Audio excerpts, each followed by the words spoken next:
Alright.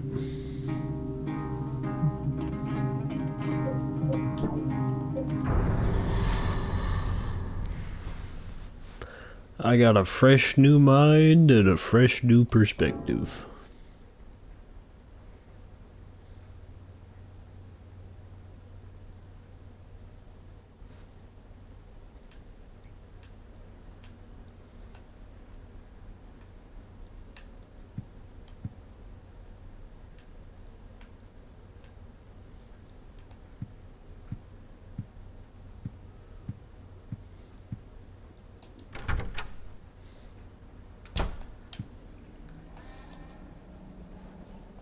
The hall has changed again. I think I can hear children's voices. Yeah, I'll go in.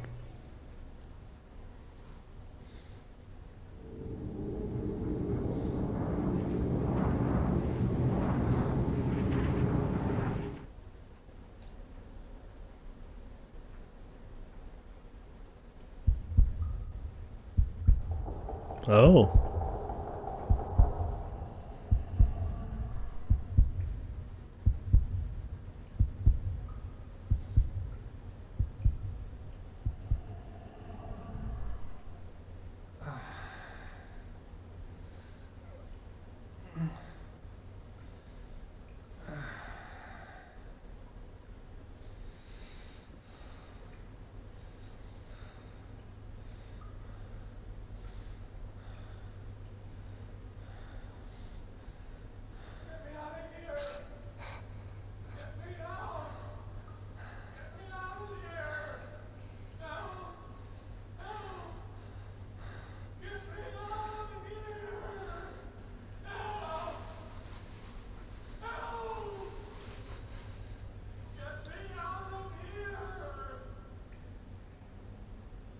Alright. I'll work on it.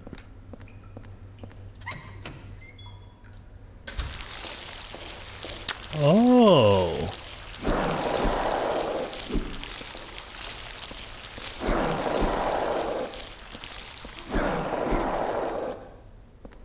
Interesting. Interesting.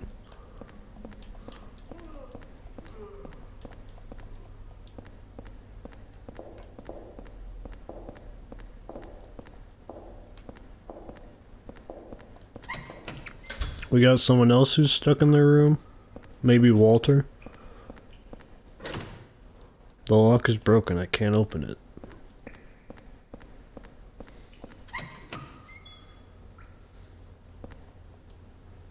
I will take the pistol bolts. Thank you.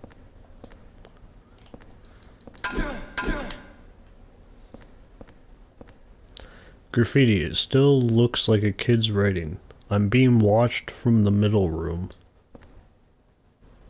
Okay.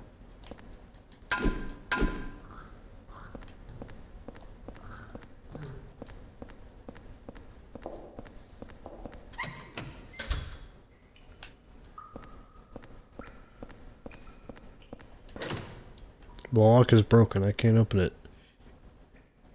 There's a sloppily written note on the ground. Lucky, I finally escaped from the cell. I decided to take a careful look around this building. The scariest place was the first floor basement. There's a kitchen in the northeast, but next door in the northwest is a death chamber. To get in there, you have to punch in the right numbers. I don't know the numbers, and it was too dark to even see the panel, so I didn't go in. Yeah. Kill me. Walter's gonna kill me. Oh. He's gonna kill me. Walter's gonna get you? Hey, boss. It's locked. You're not even gonna talk to the guy?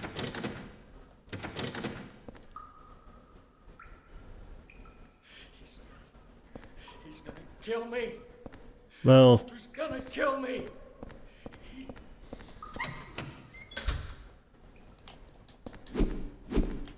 okay.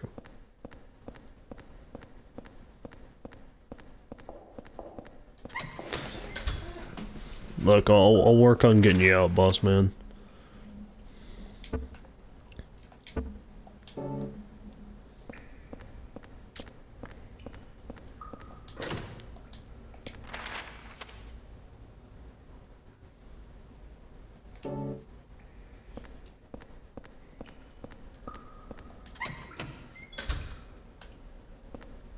Oh, we got the news? Something's written. I'm sick of being watched. Environmental storytelling.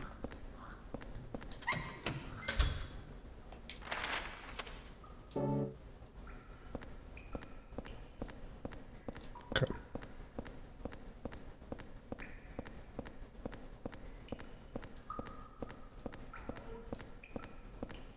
Get me the hell out of here.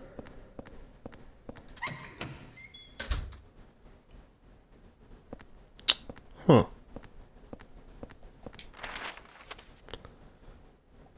Is that a ladder? No, not a ladder.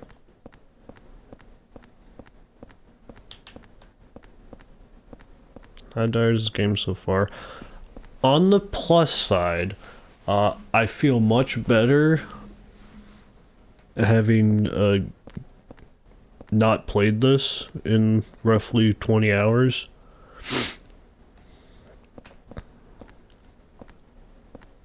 Can I look into the hole? Into the hole, yeah. On the negative side... Okay, on the plus side, I'm in this circular chamber now where someone watches all the captives from the middle. That area is kind of cool. Also, the TV's like running again, so more stuff is happening. On the negatives, controlling this first-person mode sucks. It's unclear what you can interact with.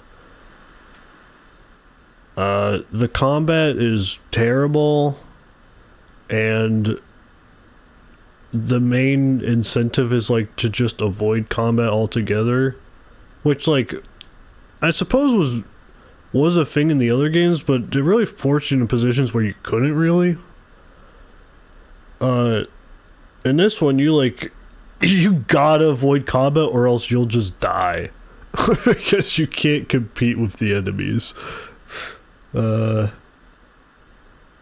the combat itself is just maybe some of the worst controlling thing I've ever played.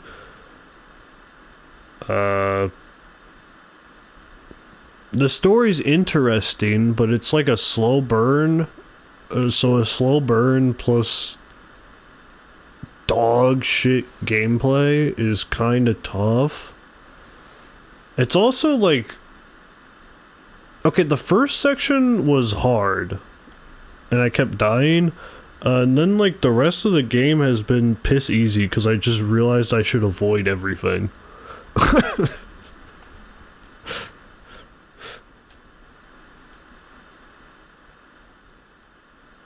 So it's a mixed experience for sure. I will say... Oh, thank you. I will say, yesterday I was so upset and so mad because it's Silent Hill 4. It's not like Silent Hill. And the gameplay sucks. And there's not a lot of music.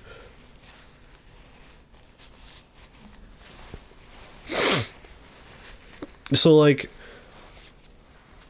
if it wasn't Silent Hill 4, I would still have, like, a lot of the same problems. But it's exemplified by the fact that I just played Silent Hill 2 and 3. 2's...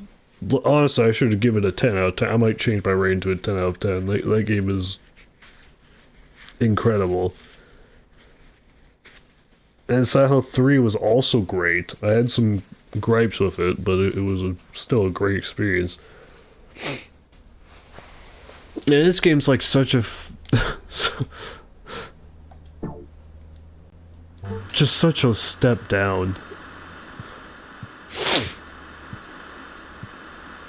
But the story is interesting.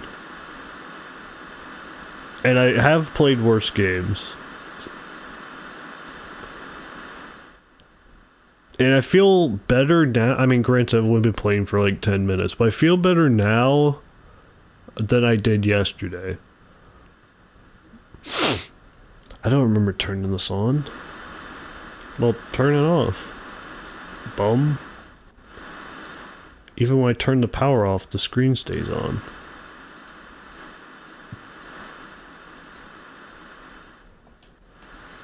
Oh, also, the game, like, keeps having every 3 rooms, it'll give you the hole to come back to the room and save. And going to the room, saving, and heading back takes like a full minute and a half. So then that every 3 minutes is like a lot. Like, I don't mind, you know, something taking me out of the game so I can go save or whatever. I don't mind that. I do mind when it happens every 3 minutes. Because at every 5 minutes, a full minute and a half is spent saving. There's a scrap of red paper stuck in here. Lately, I've been feeling like my life is in serious danger. I've been through a lot in my life, but I've never felt this kind of pure animal fear.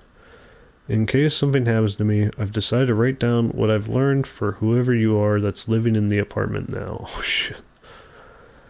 I've been investigating the mass murder that took place 7 years ago, in which 10 people were killed in 10 days. They were killed in a variety of ways, but the one thing they had in common was that each corpse had the following numbers, in order of their deaths, carved into them. Okay. Hold on, I had these numbers written down yesterday. Okay, 1121, 2121, 3121, 4121, 5121. Okay. Okay, so that was the first 10. Oh, wait. Oh, crap. Okay. Okay, so someone had 11121 on their body. They're already dead. 16121 was that girl who died. 17121 was that guy who just burned himself to death. So we're missing like 5 deaths, and a few are upcoming. The name of their killer, it was carved in as well. His name was Walter Sullivan. Wasn't Walter Sullivan from Silent Hill 2? And probably Silent Hill 1?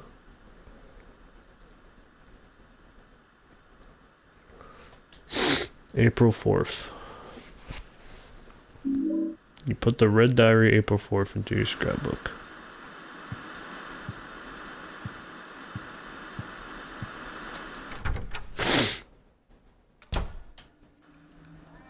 Oh, the hole's even bigger now.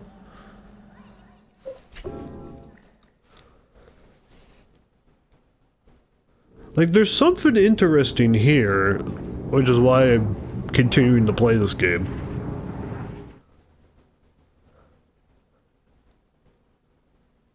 I kind of need to, like, disassociate this. Well, that was, like, not associate to the other Silent Hills, but Walter Sullivan, like, is from the other Silent Hills, so it's a pretty hard thing to do. So I guess I just won't. It's a sloppily written note. To get to the surveillance rooms in the middle of this complex, you have to use the corpse disposal chutes in the cells. However, on the first and second floors, these cells are locked. That's so that kids wouldn't discover them. So you have to get to the first floor from one of the cells on the third floor. I know how to do it, but it's really a pain. Also, the lights only work on the third floor. Okay.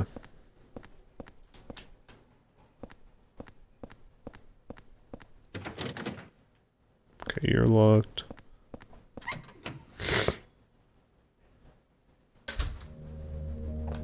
Ooh, ladder.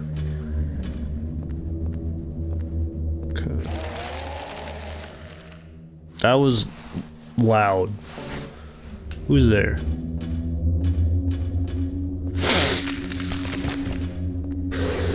Oh, it's the wall fellas.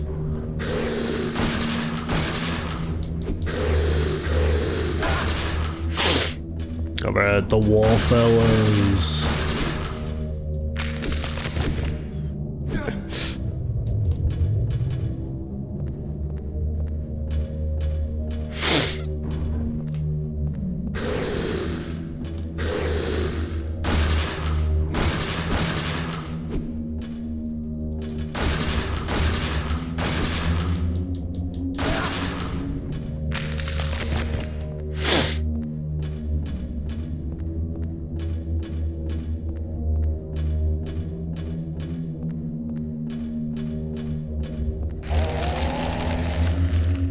Who's there?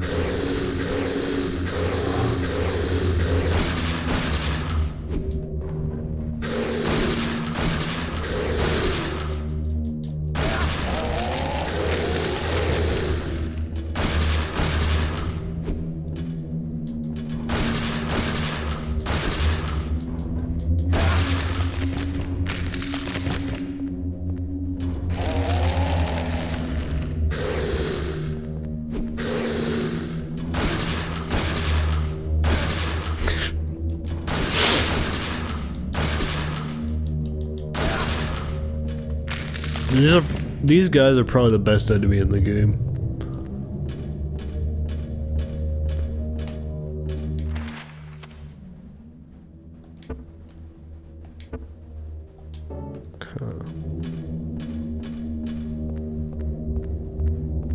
Oh. Oh, interesting.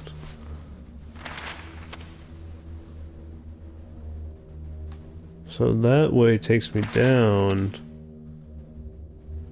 Okay. And I can presumably keep going down? Okay. The door won't open. It seems like it's locked from the inside. Okay, interesting. So I could have just taken the ladder, presumably. And this ladder goes down. Okay. Well, I'm gonna keep walking along the spiral. I'm having a good time.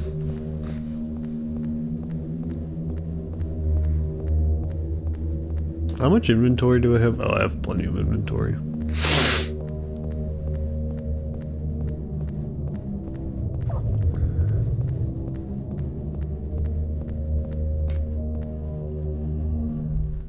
Take the Saint Medallion? Yes. Can be equipped along with a weapon. Anti-spirit effects while held, but will eventually break. Bro, absolutely equip that. What the hell?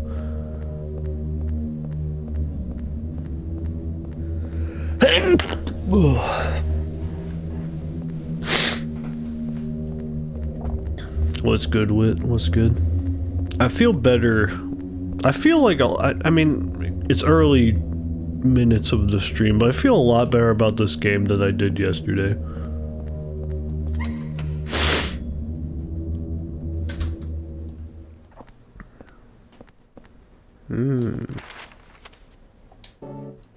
Sleepy? Fair, fair.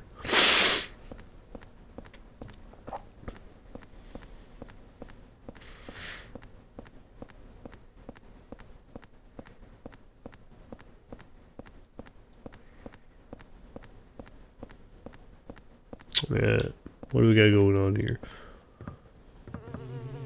Oh no, not you. Oh, there's multiple of you.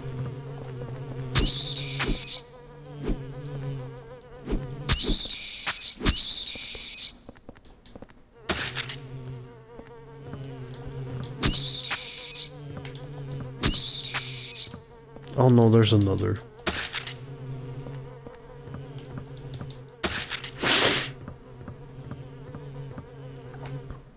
It's a key. Take this key. Yes, you got the water prison exit key. Up is carved into it. Okay.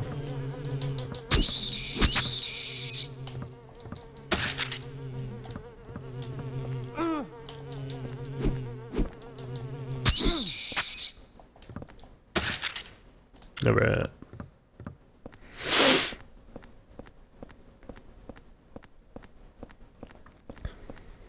Ooh, hole. Yeah.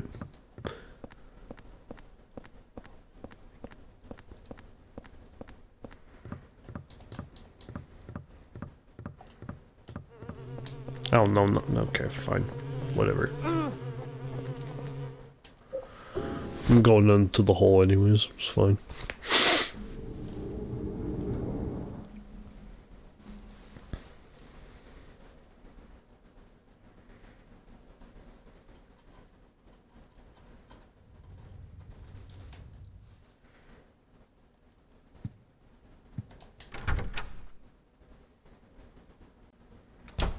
I need to do some inventory cleaning up.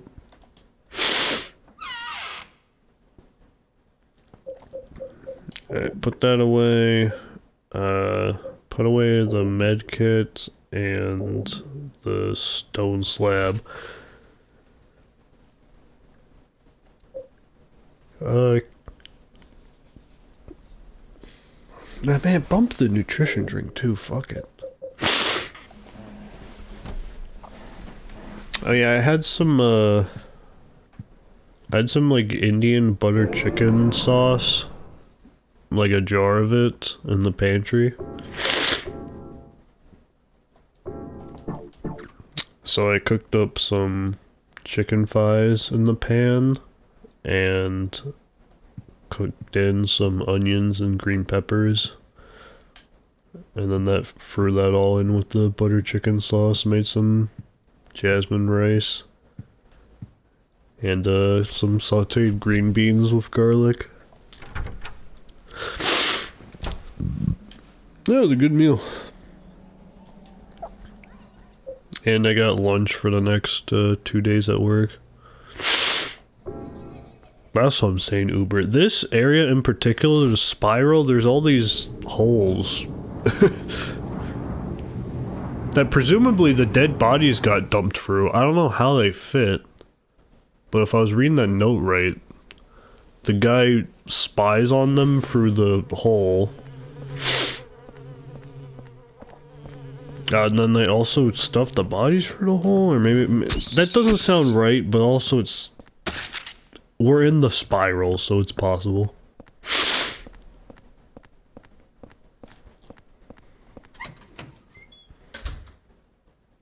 Ooh, engine room.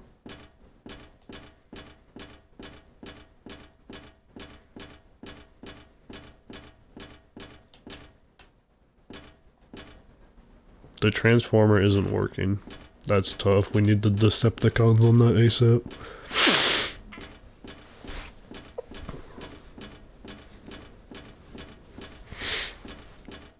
That is a big door. Huh. I didn't even realize that was a door.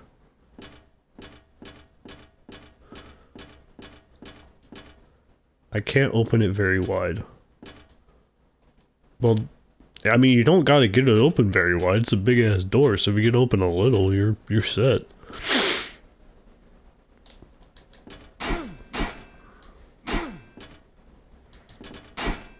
Yeah.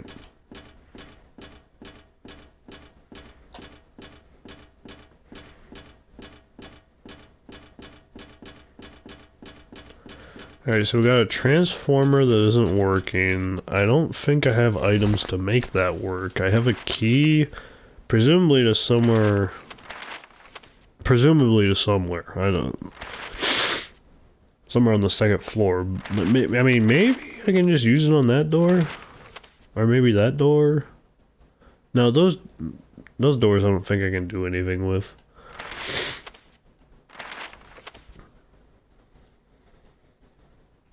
Alright, so if I can get the transformer working, maybe Optimus Prime can help me out. But as for now, let's head back, see if we can open that door with this key now.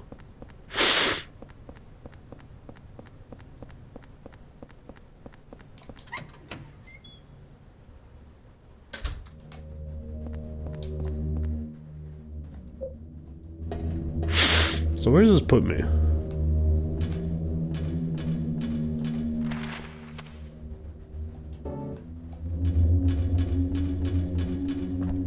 Puts me there, and then I can do it one more time, yeah.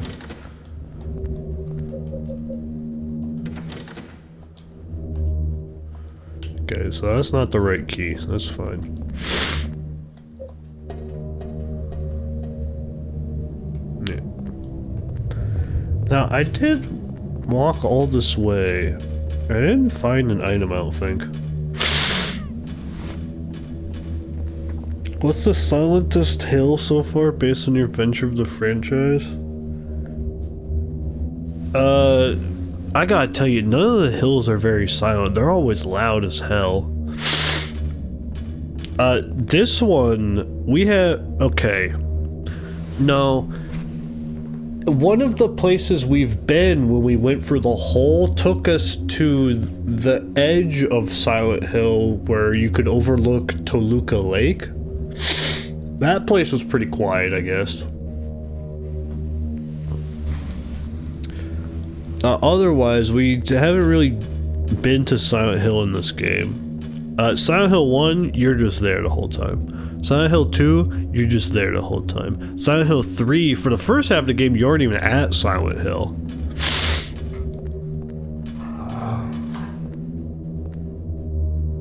Who?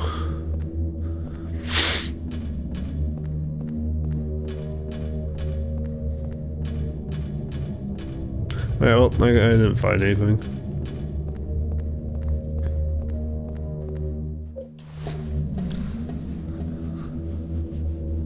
So, jury's out on this one. I will say this game had like the least amount of music so far, which is really a shame. Because, dude, 2 had so much music and it was constant bangers. 3 also had good music, but it was a lot more silence and ambient music in that one.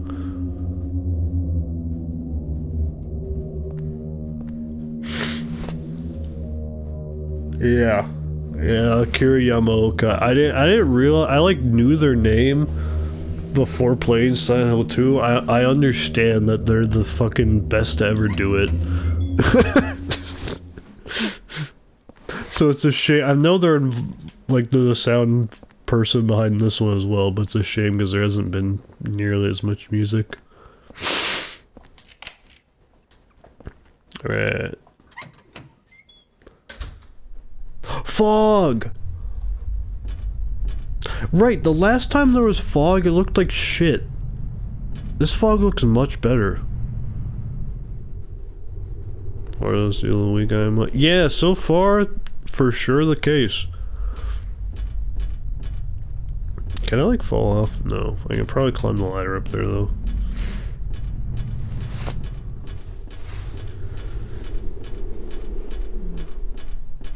Yeah, anytime there's like an actual song, it's kind of a banger. Like even the title screen, I'm kind of with. Oh jeez.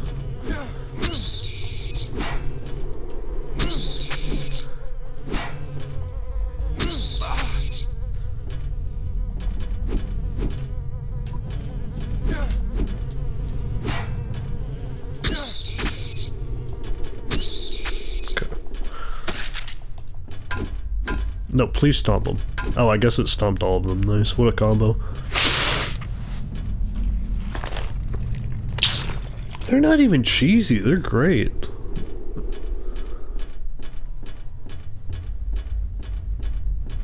Yeah, this game has a lot of Slender Man static, which the other really didn't. This game has a lot of overlaid static effects.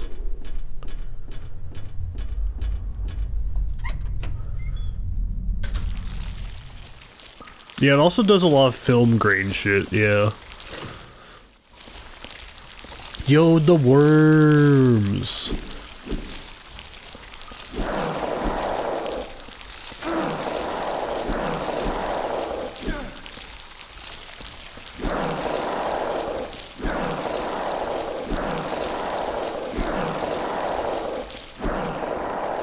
Yeah.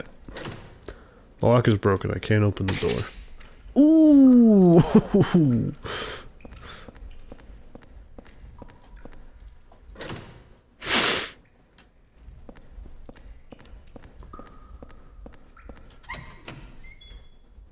Yeah, if the enemies don't pose a threat, thank God, because then I can actually beat them. Bro, the first two enemies in this game, it's the dog, which is like impossible to win one-on-one against without them taking like a quarter of your health. And then the folks that, like the zombies that float and come out of the walls, they're like unkillable, and they do damage whether or not they hit you. They just do damage by existing near you.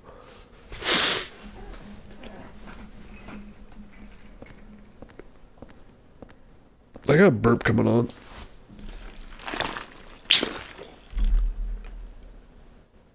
Oh. Cry of Fear. I am not familiar with it. It's a diary. I've been watching the surveillance room's peephole the whole time, and sometimes he's there. I can tell because I see a shadow move or hear his footsteps. No, he's there alright. Boy, he is there. He must have read a really funny comic.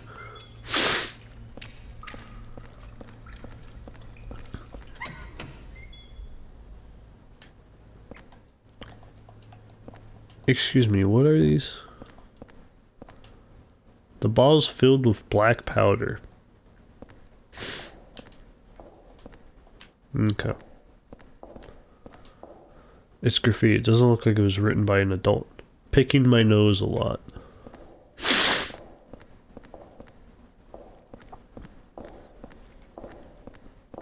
Okay, so we got like the child abduction warehouse run by Walter. Maybe. Or just people abducting spiral run by Walter.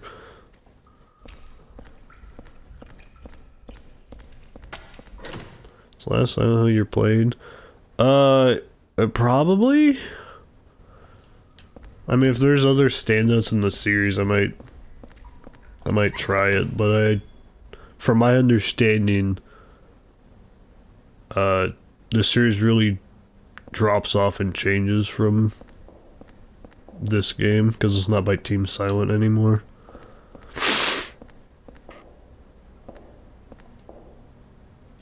There's something written on paper. It still looks like a kid's writing.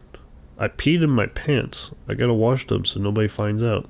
Oh, I just saw a shadow. I think someone saw me. Oh hey, there's the environmental storytelling of the clothes hanging.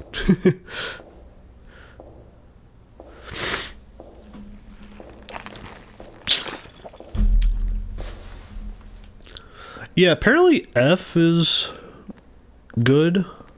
I know Renex seemed to really enjoy that game. And from my understanding, it's gotten good reviews and stuff. So maybe I'll try out F. It definitely looks like a different game than the first three. And different compared to this one too, but... different compared to this one, I'm really for that.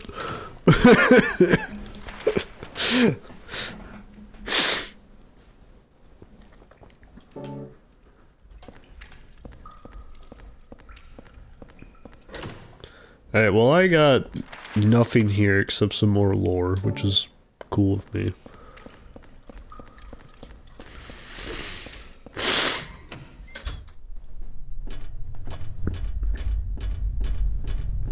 But yeah, I don't know anyone's standard bearing for any of the other Silent Hill games. So they're probably just like mid to ass.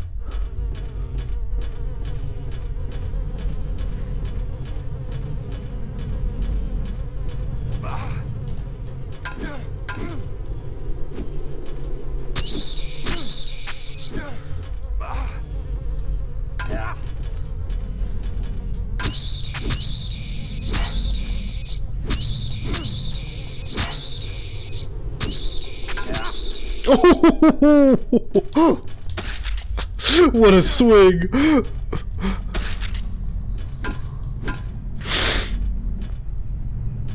Wait.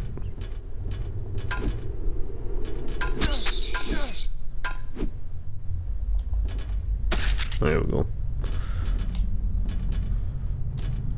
Not even like funny bad, they're just bad or like really mediocre. Yeah, that's my understanding, which is why I'm not interested at all.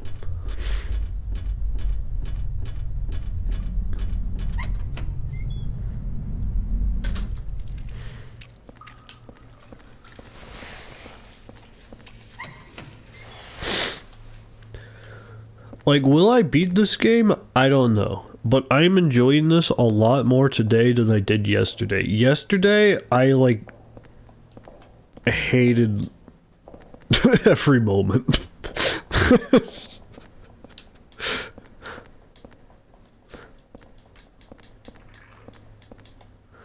This I'm writing.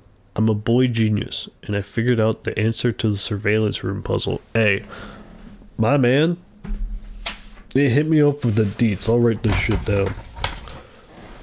What is this paper? Oh, okay.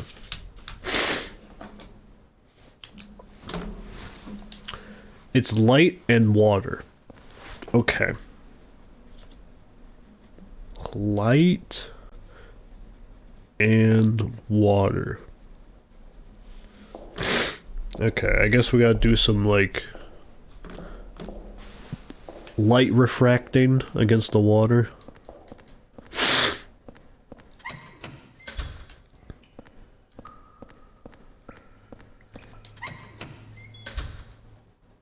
Oh. Huh. Oh. Hey. Huh. Now, would I rather go in the hole or fight the two baby-headed monster?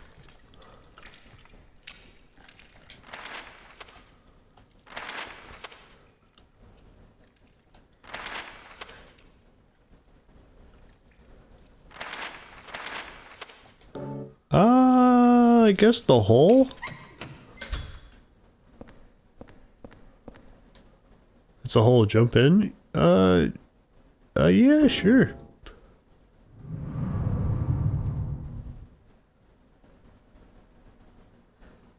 Okay, and where did that take me?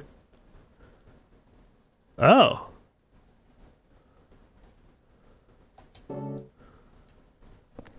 Interesting. Can I open this now? No.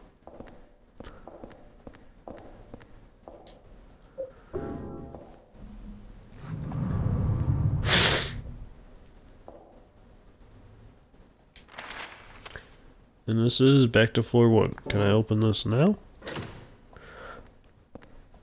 Okay. Now, without being rude, what is the point of this? I like it, but like, if I could open any of the doors, that'd be cool.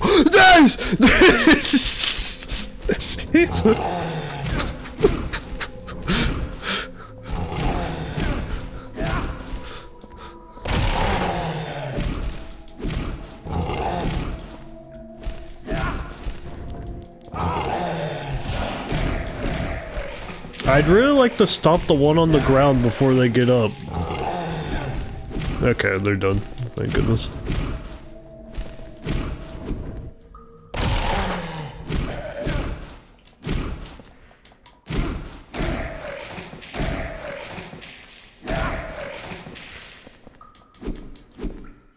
Okay.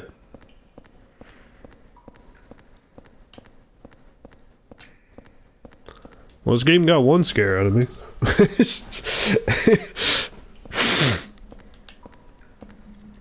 Which I'd say, I was gonna say that's like the going rate for each game, but actually no, two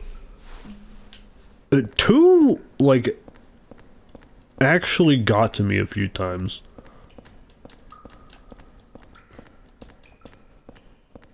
I guess because I really was like into it. It's unlocked. Where are we?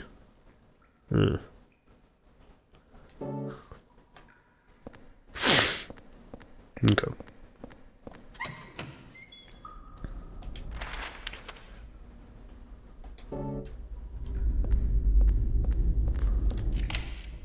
Alright.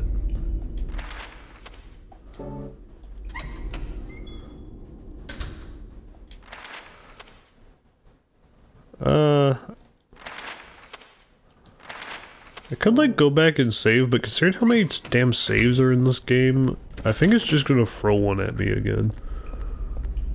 Never mind, that ladder is... okay, I'm gonna go back and save, right? But if I climb that ladder and there's a damn hole at the top of that ladder, I will be annoyed.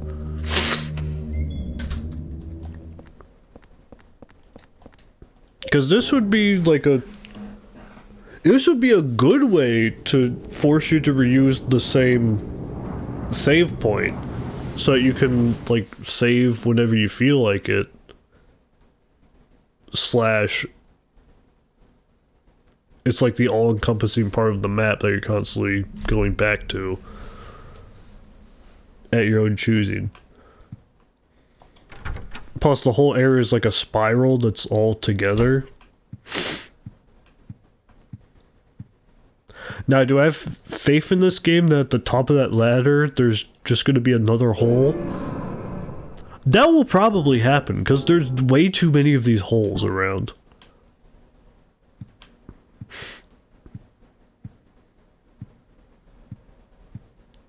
This area at least has only had, what, 2 holes so far? And one of them's like the all-encompassing one that you can go back to. It would good hole to gameplay rate or ratio.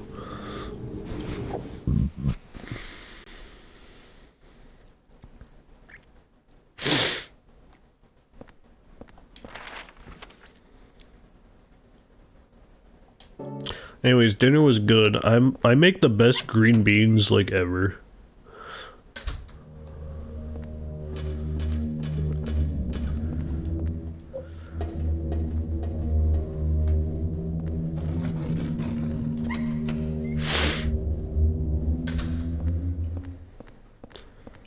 Alright, ladder, what do you get?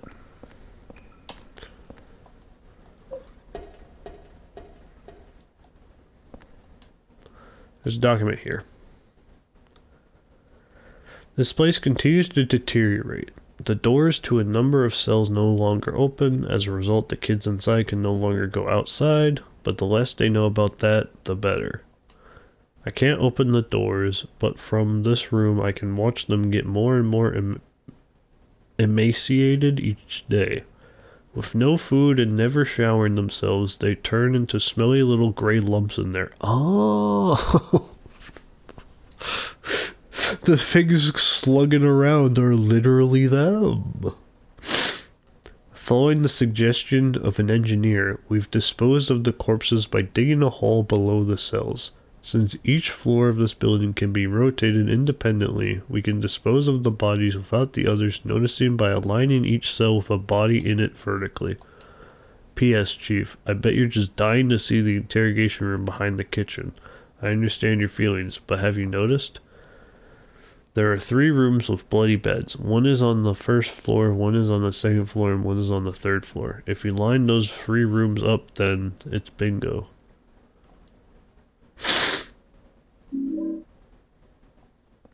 Okay.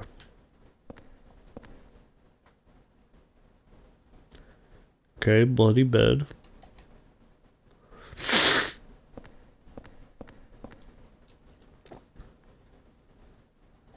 Not bloody bed.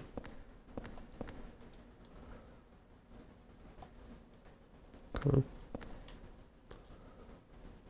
Oh, hey, there he is.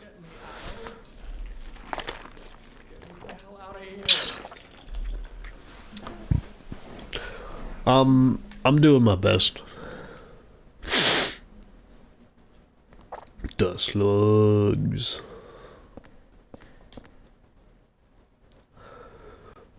The slugs. The news.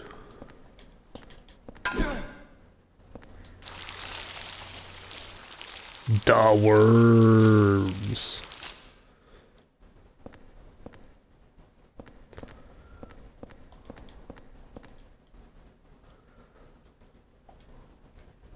Wait, can I keep climbing up? Go up.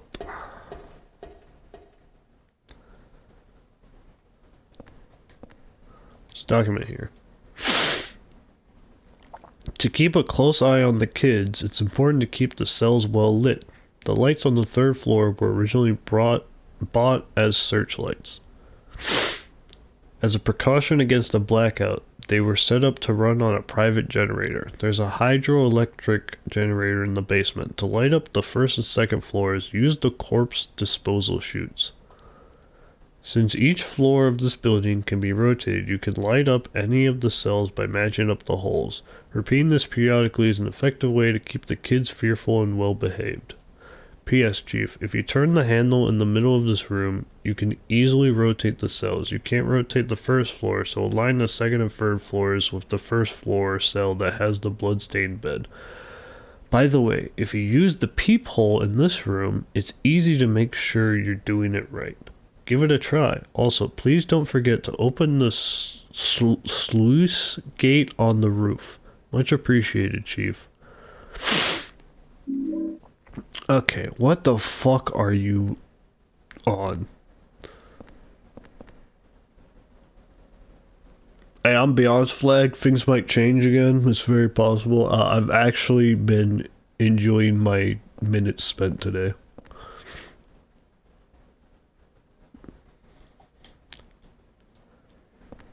Alright, who has the bloody bed?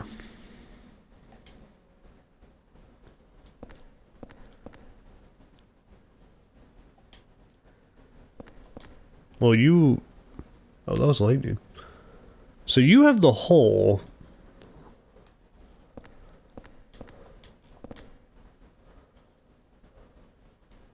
You also have the hole.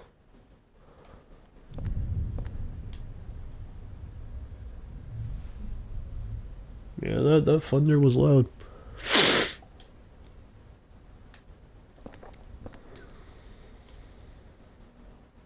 Okay, there's the bloody bed.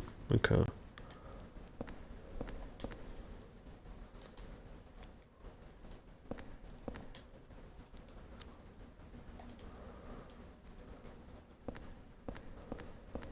Okay, and I can go up one more.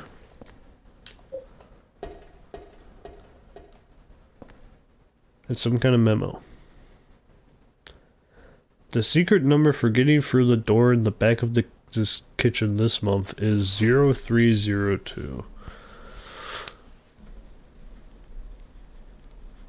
Thanks for your cooperation.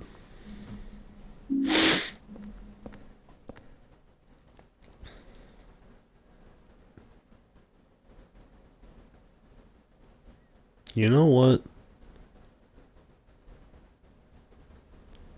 I don't know why, but it's giving, okay, I forget what I forget what they're even called. Was the fella from Killer 7 is always like, he's red and just is hanging. He's like dressed up with a bunch of, presumably BDSM out gear.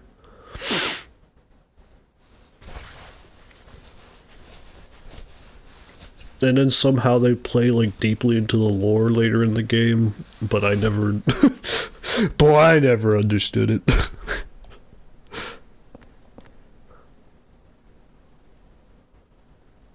Oh, that's a fast slug.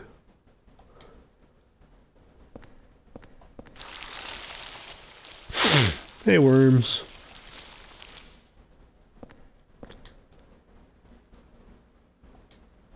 There's just a shirt there.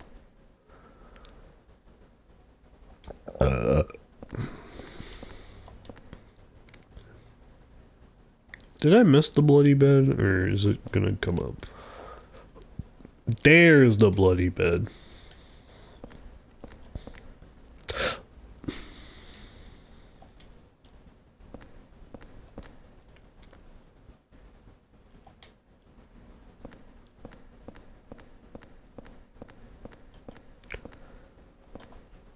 There's a handle here. So how does this work?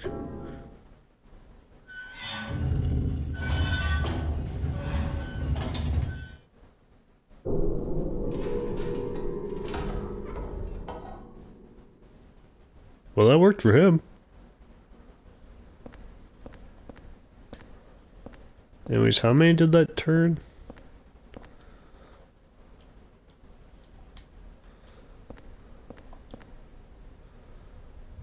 Okay, so that turned one to the left.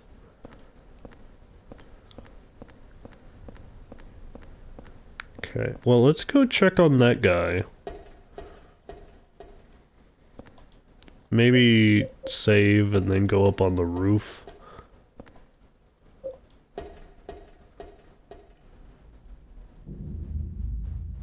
Making it make standing there anymore. Oh, hey, the kid! Stay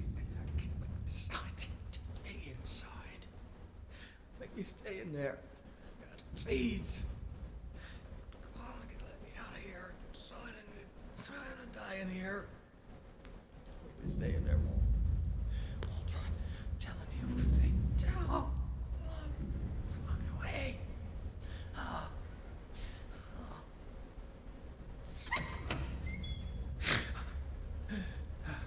Who is that boy?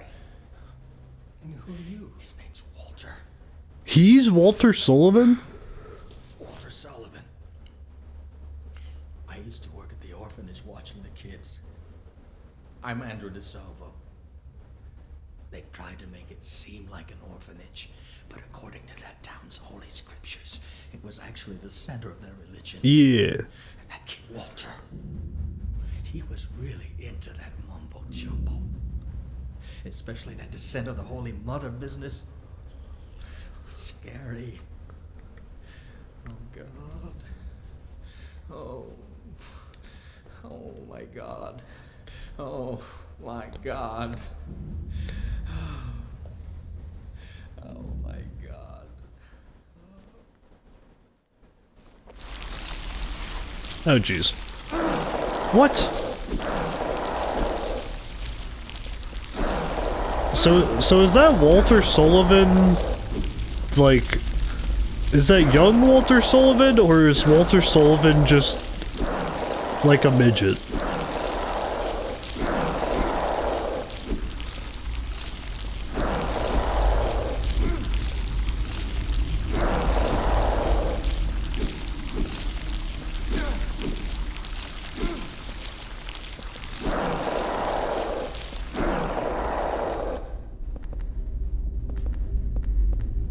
Maybe we're time traveling to take care of Walter Sullivan.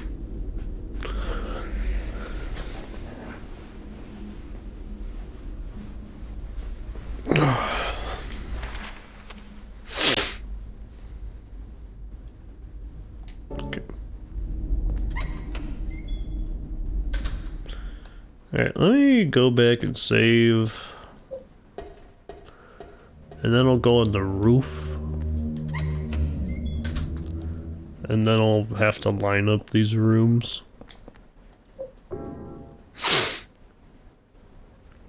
I need to pee. I'm gonna go do that. Well, let me see if anything happens.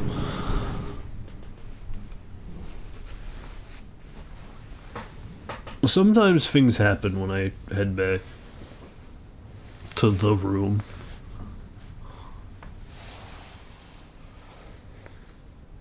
Okay, nothing happened. Wait. Actually, let's look out the window.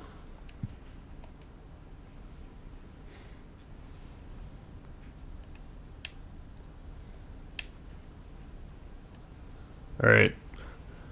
If anyone sees like a car crash, keep track of it.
Damn, the storm's really going.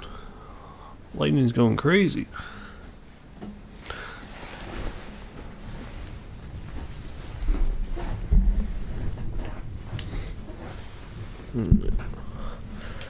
It's not a brain.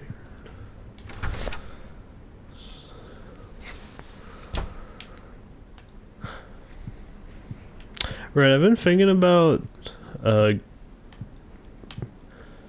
setting up a battery backup for my like computer and internet. So like if the power goes out, because we have a generator, but it takes, you know, a little bit to kick on. So why not like have a complete whiteout or blackout? Because you know that's not good for the computer and whatnot. So I'm thinking I might get a battery backup and just have my computer plugged into it. BS up for mine, saved me quite a few times. Yeah, I've been thinking, because we have a bunch of them set up at work for the like terminals and credit card machines and stuff, so it is, because there's a generator at the store as well, so like if the power goes out, you know, within the minute the generator will kick on and everything will go back, but it just helps because they won't, you know, lose power for that second. Also, I'm telling you, considering how badly the storm is raging, my power is definitely going to go out at some point. And when it does, I don't think I'll go live again. So, if the storm keeps up like this, my power will go out at some point.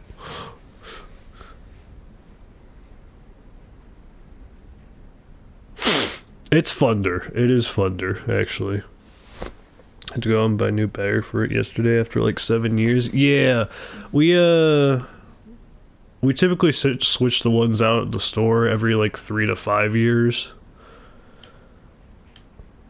Because we could use them for longer. Like some of the old ones I've reused. Because I remember I talked about before, but I went to the store. The store is open 5 a.m. to 11 p.m. So the only time I can do any sort of electric work is between 11 p.m. to 5 a.m. So I spent like it was like 4 or 5 hours or something setting up the new battery backups at the store and like labeling things and shit, so that when I need to do work on it in the future, I like understand more because of so many damn cables and stuff that we need set up. But I set them all up now, and now even the alarm machine is set up to be on the battery backup now, which it wasn't before, and for that we used just the old battery backups that we had because they're still good and they'll still last a while because it wasn't even set up to it before. Yeah. Yeah, that's the thing too, is like we have the money, we can afford replacing them, so it's good to do it because at some point they do go bad and you need to replace them. And it's not like at the store we don't have the most like heavy electricity use, at least for the things we have on battery backup, but you know, it's not insignificant. I mean, it wears out over time. I should have like fought ahead and got better labelers for the stuff, because the way I labeled things is funny, where I basically just took a sticky tag and wrapped it around the cord and then crudely drew on it as good as I could. But you know, like, it does the job. I just need to, as long as I have a vague idea in the future as to how it's set up, you know, I'll be fine. And then that's right. Another reason it took, oh gosh. Another reason it took so long is because I set up the lottery machine on the battery backup as well, which it wasn't set up to that, so you know, that was a lot to work with. But the main thing is, I don't think any of the wires or cords and stuff set up to the Lari machine have ever been organized or taken out, because there were so many cords and shit underneath and attached to like the lottery setup that were just, you know, shoved under the counter basically. I'd say like 60% of them were not plugged into anything. Like one end would be plugged into something, but then the other end wouldn't. Well, it's like, is 60% not useful, but it's actually 30% is just not even plugged into anything, and then 30%, one end's plugged into something, then the other end is not plugged into anything, so it's doing nothing. And like, I won't say I'm good at cable management, because that's not my field. But holy shit, no one has ever managed the cables underneath the counter there. Just anytime they get new cables, they would just keep everything as it was, and just over time, more and more cables showed up. So I don't think, since that Lari machine's been set up at the counter, I don't think any cords have ever been, you know, taken out or managed. Like, since it started.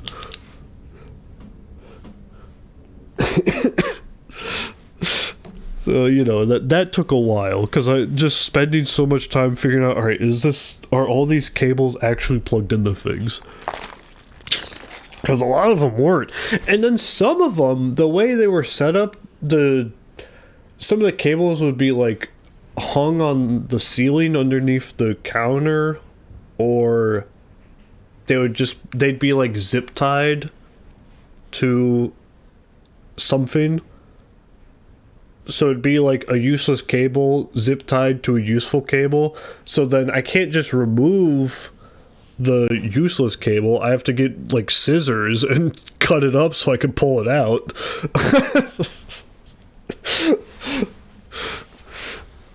So, you know, that took a while doing it. I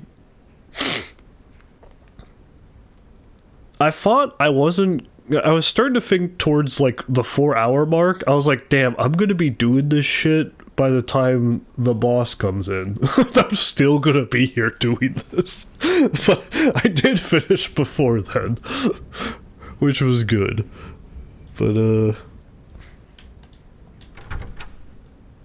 yeah, it's not really the sort of thing I usually do, but I had to find enough time doing it. I didn't mind doing it. The worst part, well, oh my god, it's okay. It's so dirty underneath the counter, and there's no like keeping it from not being dirty. But it's just so dirty and dusty underneath the counter. There's no way to like prevent it, and there's not a great way to clean it either, which is the worst part. So working with it is just, you know, not fun, because it's so dirty. Like I'll run my finger across something and then it'll be completely black. It's like great from dust and grime and stuff.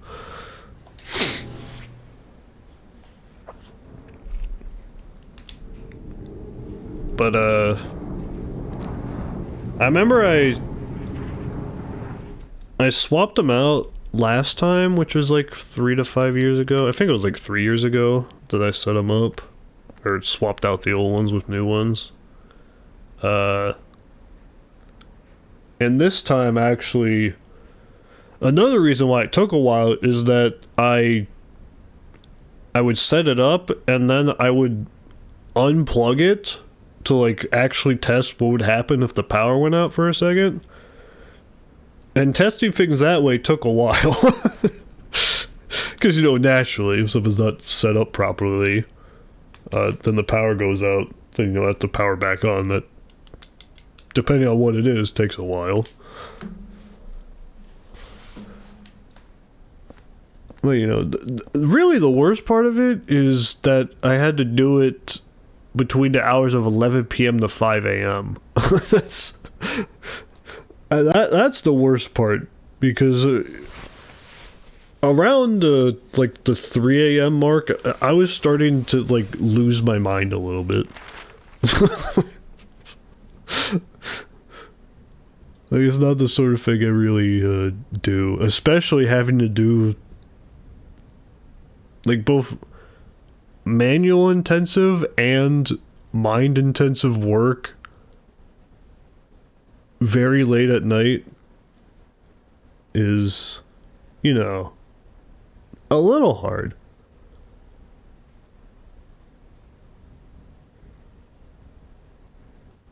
The more I talk about it, the more I'm like, damn, that really is an unreasonable thing to ask of me to do. I mean, hey, I have to get done. Ultimately, I don't mind. It's just I wish I didn't have to do it between 11 p.m. and 5 a.m. Yeah. No,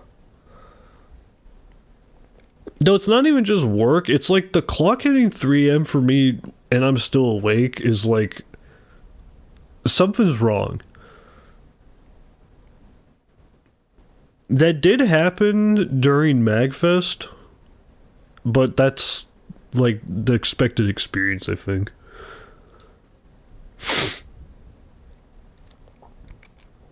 I did not want things to end up like that, but you know, you stay in a room with 9 other people, is what happens. Anyway, I need to go to the roof. Yeah, reasonable hours really do change a lot.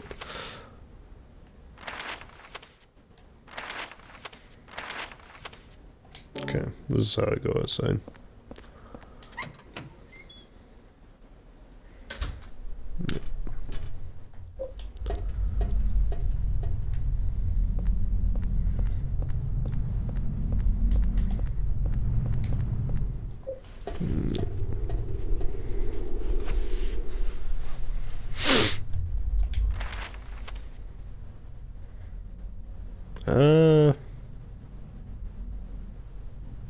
What? Oh no, yeah, I can check you out. Alright, let's go to the roof.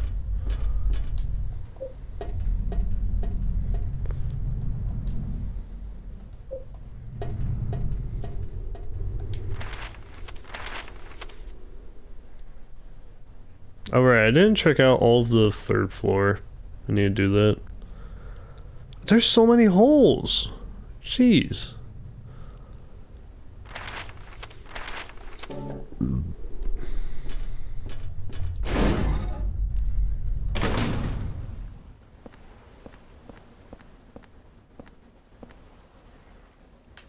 That's what's happening here.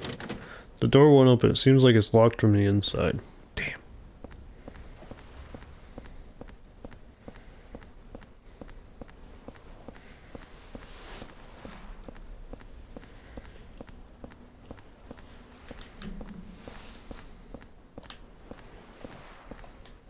There's a handle here. Will you turn it? Yeah, sure.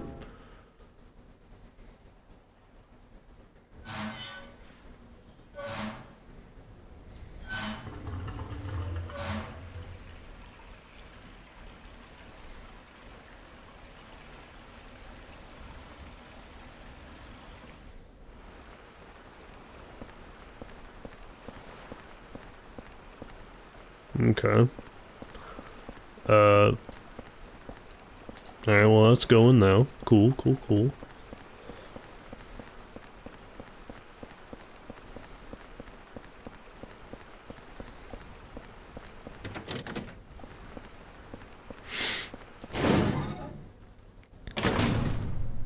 Actually, thinking about it, I should like look ahead and see any conventions I want to go to this year. I haven't been like in the mood to plan stuff recently. I should do that. Because I probably want to go to MatsuruCon again. That's always a fun time. I think most of the conventions I'm thinking about are like in the second half of this year.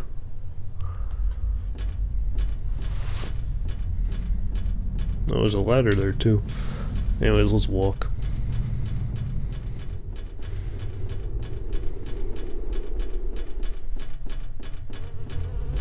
Oh jeez, you bozos.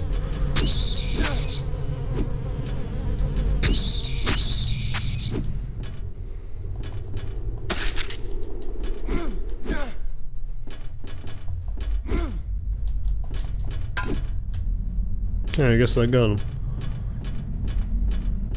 Anyways, they're calling it the worst camera ever.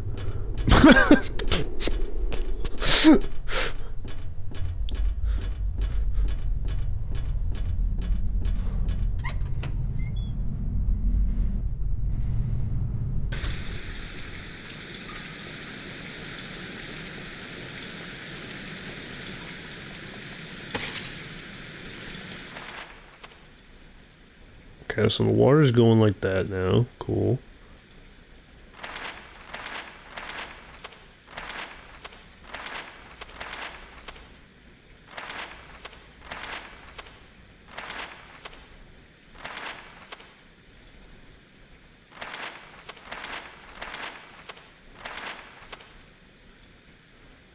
Okay. Hello.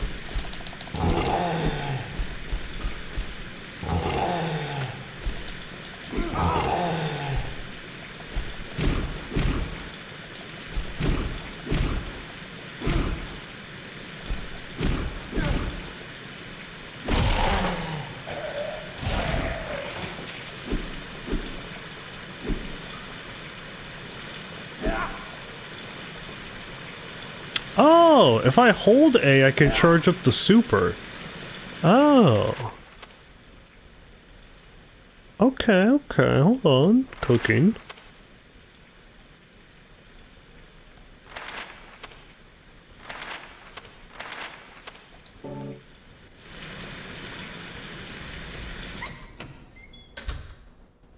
Okay, so this is the hole of the bloody bed.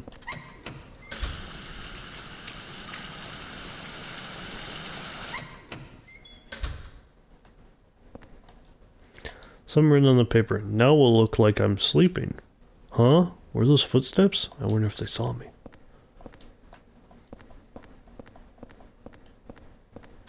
This area has great environmental storytelling.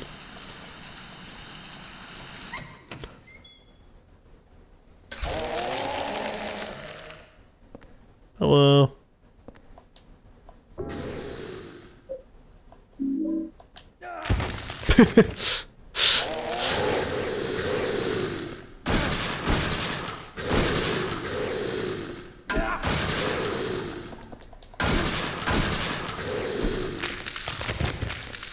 This graffiti here looks like a kid's writing. I want to hide, but I can't hide. Oh, you found a way to hide.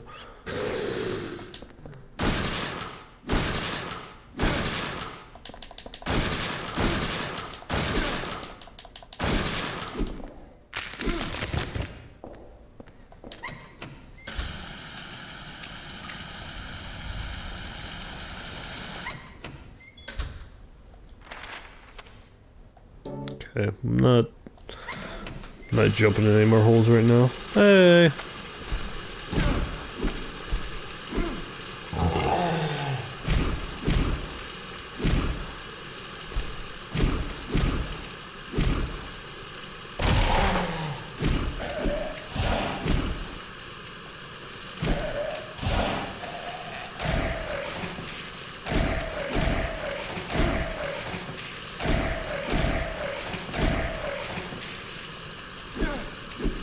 Okay.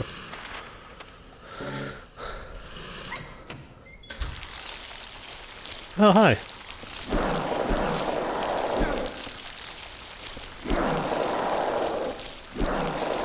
Oh yeah, another thing, I can't like lock on to enemies. If he gets locked onto an enemy, that's like it.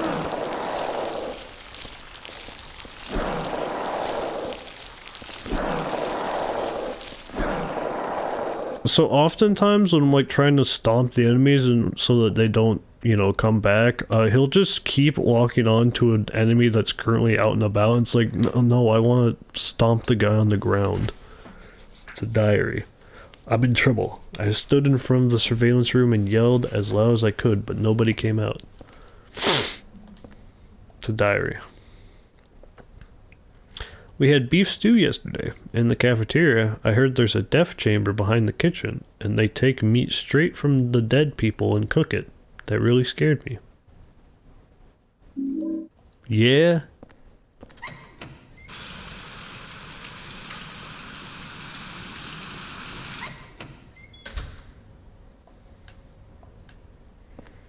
Yeah.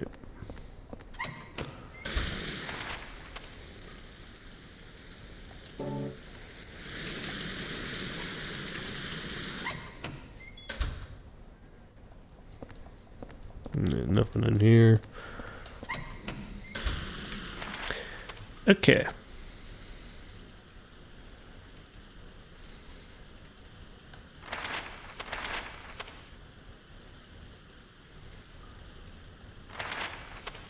Right, so I need to go to the basement.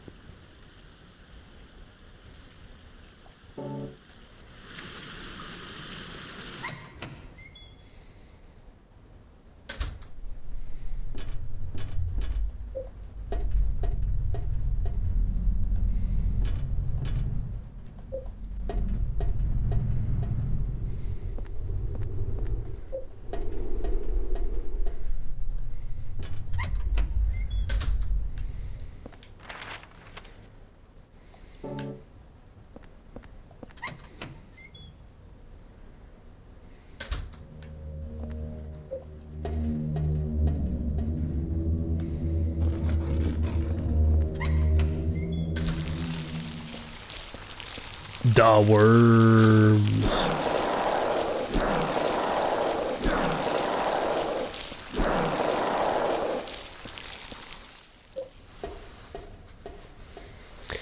Okay, so the bloody bed is here, and you're you. Okay, so the bloody bed should be you.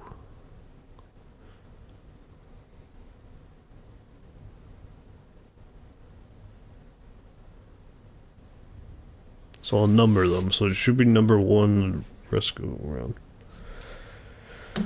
Okay, that should be easy to remember.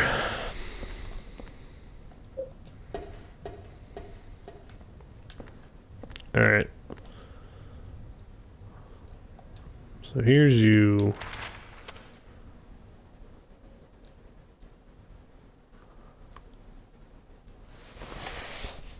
Okay. I'm gonna presume you're the one with the... Which one has the bloody bed?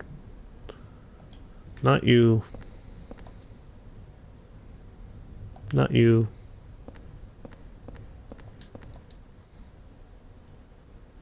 You. Dude, oh my gosh, I'm gonna have to turn it so many times.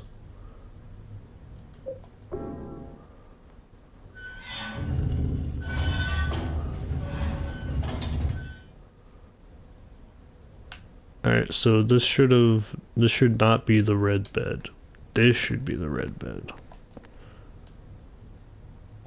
Okay.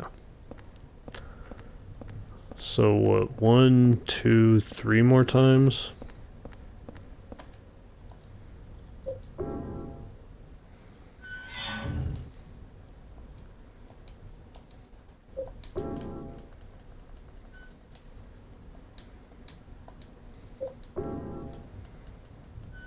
I think maybe tomorrow I get a pizza. Maybe that's the play. A pizza in Silent Hill 4? That makes sense to me. All I need is like some Mountain Dew.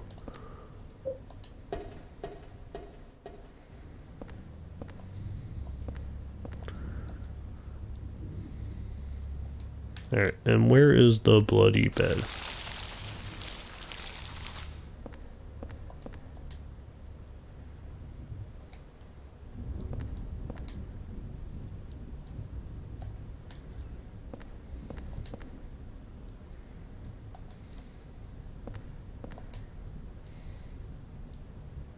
Alright, here. So you need to go 1, 2, 3 to the right.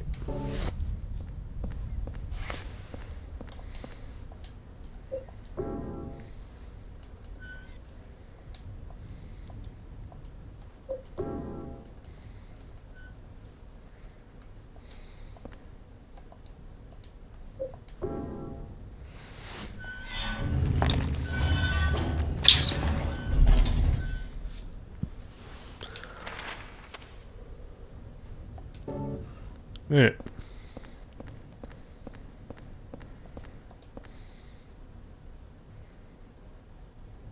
Alright. Much brighter now.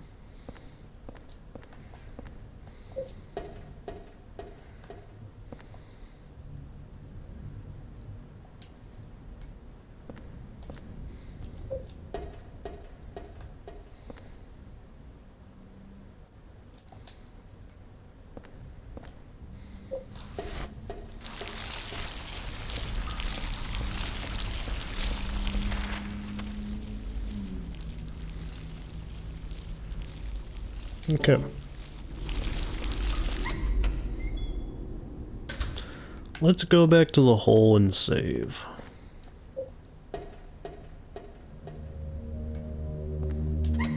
Yeah. Yeah, no, you drop into the shower room and there's these two dual-headed baby monsters that you have to take down.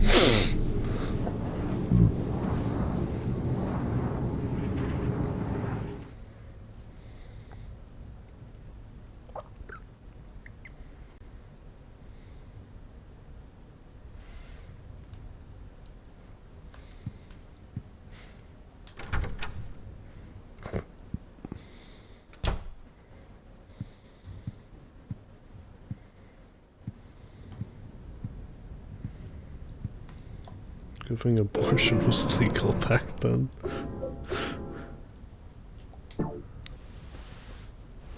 What's the history on the legality of abortion?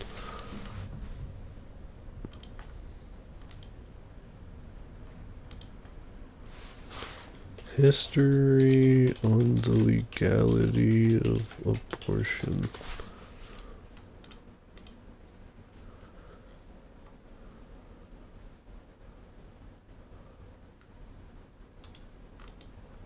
Planned Parenthood Action Fund. Alright, what do you got for me?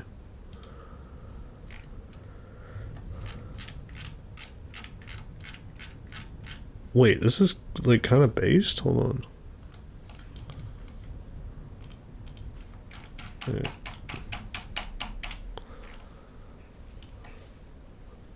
My power is definitely going to go out at some point. At least I saved.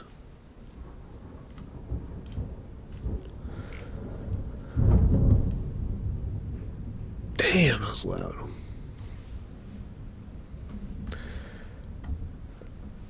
Yeah, no, it's going crazy. I'm surprised I haven't lost power already. Like, it's going crazy out there. Hey, Goober, if you get scared, you can hide underneath the blanket. 1847, formation of the American Medical Association. Doctors banded together to form the AMA. It became the male-dominated authority on medical practices. The AMA scrutinized reproductive health care workers like midwives and nurses, and the obstetric services they provided were phased out. No, the stream did not F yet. Not yet.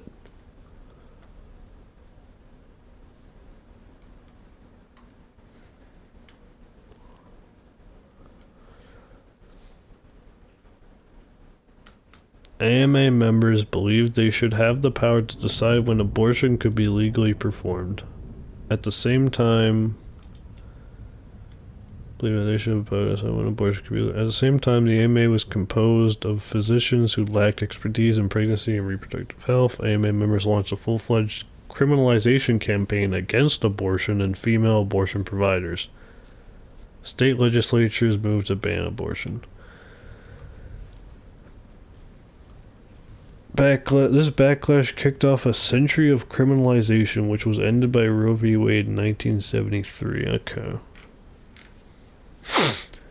Laws restricting abortion access became the norm. By 1880, all states had laws to restrict abortion, with exceptions in some states if a doctor said the abortion was needed to save the life or health of the patient or for therapeutic reasons.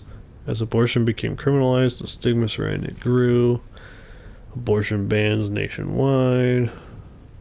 By 1910, abortion was not only restricted but outright illegal at every stage in pregnancy in every state in the country. These abortion bans had some exceptions and instances to save the patient's life, a decision that only doctors, 95% of whom were men, had the power to make. By this time, America had experienced several decades of increased immigration. Worried about losing their hold on the country, white men in power supported abortion bans as a way to get upper-class white women to have more children.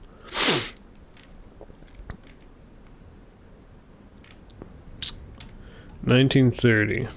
Deaths from illegal, unsafe abortions. Criminalizing abortion sent the practice underground, which resulted in a high death toll. Unsafe illegal abortion was the cause of death for nearly 2,700 women in 1930, almost 1 out of every 5 of recorded maternal deaths that year.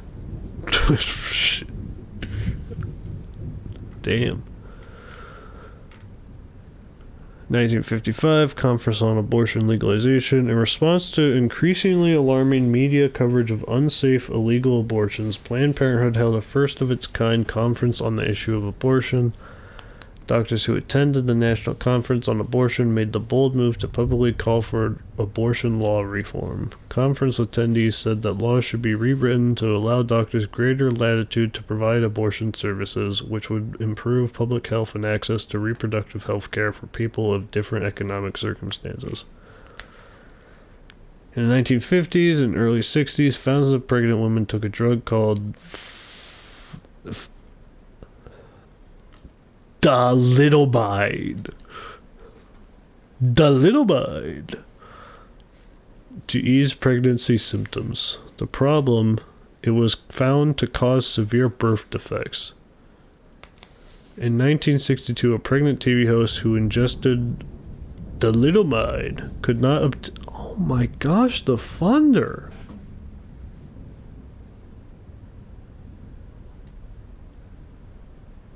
Damn.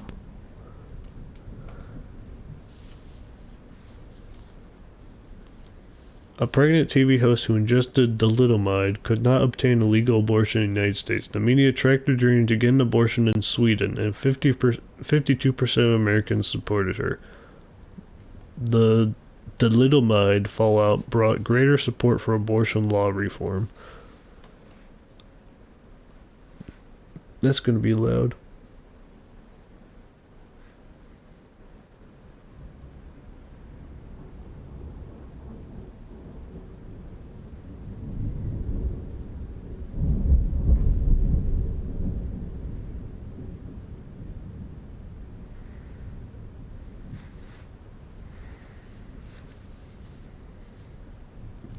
Yeah, it is loud. Is abortion still legal in Sweden?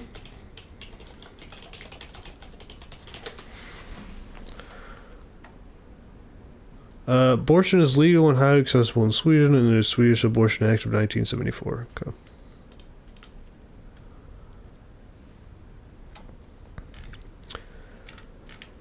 Alright, the 60s, there's a lot of movement.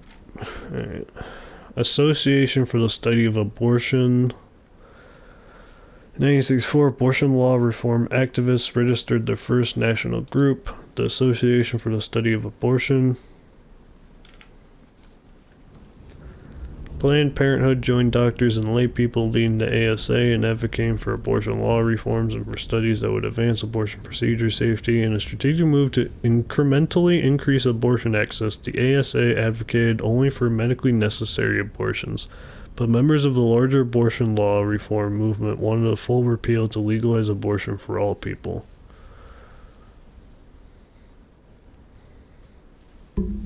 You can get a self-abortion. Right, yeah, they did have that. Dude, the lightning is not letting up. Trial of the San Francisco Nine. 9 well-respected doctors were sued in California for performing abortions on women who had been exposed to rubella, a disease known to cause birth defects. Doctors across the country came to the defense of the San Francisco Nine, including the deans of 128 medical schools. This resulted in one of the first abortion reform measures in the United States. California amended its prohibition on abortion to allow hospital committees to approve requests for abortion. I gotta tell you, right? They gotta make simple stuff like this that I could easily read for like more things. This is like very informative and very easy to understand. 1969, NARAL established. The National Association for the Repeal of Abortion Laws was established in Chicago at the first National Conference on Abortion Laws. That was the brightest flash of lightning yet.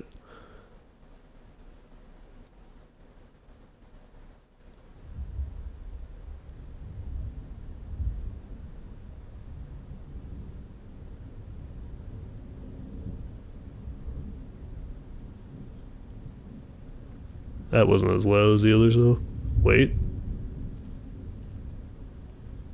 Had more staying power, though.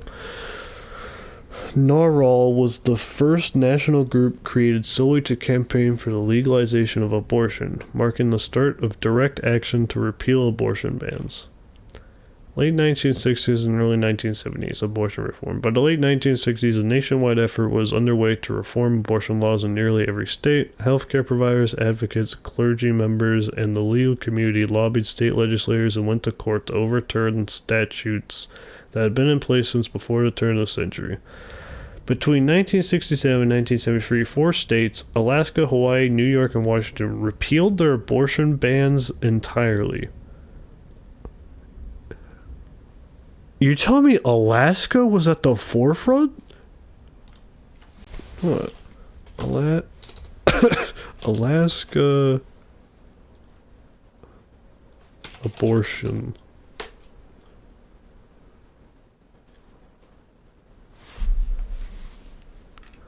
Abortion in Alaska is legal at all stages of pregnancy to birth. Alaska's based? The fuck?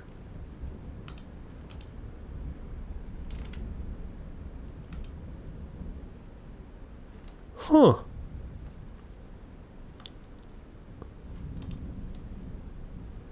Alaska's a very interesting state. While 13 others enacted reforms that expanded exceptions, instead of just allowing for abortion to save the patient's life, they now allowed it in instances where a pregnancy was dangerous for the physical and mental health of a patient, fetal abnormalities, and when the pregnancy resulted from rape or incest. Legal abortion in New York. 1970, New York State legalized abortion. One day after the law took effect, a Planned Parenthood Health Center in Syracuse became the first Planned Parenthood Health Center to provide abortion services and the first freestanding abortion center nationwide. In the first 2 years after abortion was legalized in New York, 2/3 of the abortions performed in the state were on patients who had traveled from other states, most of which still outlawed abortion at the time. Other states that had legalized abortion required patients to be state residents. The big guy, Roe v. Wade. In a landmark decision, the U.S. Supreme Court ruled that the Due Process Clause of the 14th Amendment to the Constitution protects the rights to abortion. In particular, the Supreme Court recognized for the first time that the constitutional right to privacy is broad enough to encompass a woman's decision whether or not to terminate her pregnancy. Roe v. Wade protected the right to abortion in all 50 states, making abortion services safer and more accessible throughout the country. The decision also set a legal precedent that affected dozens of subsequent Supreme Court cases.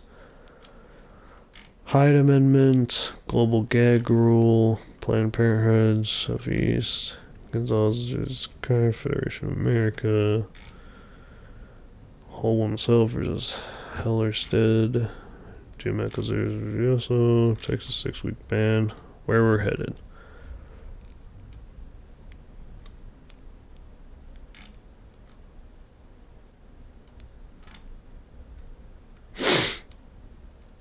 Okay, so they haven't updated this part of it in 4 years.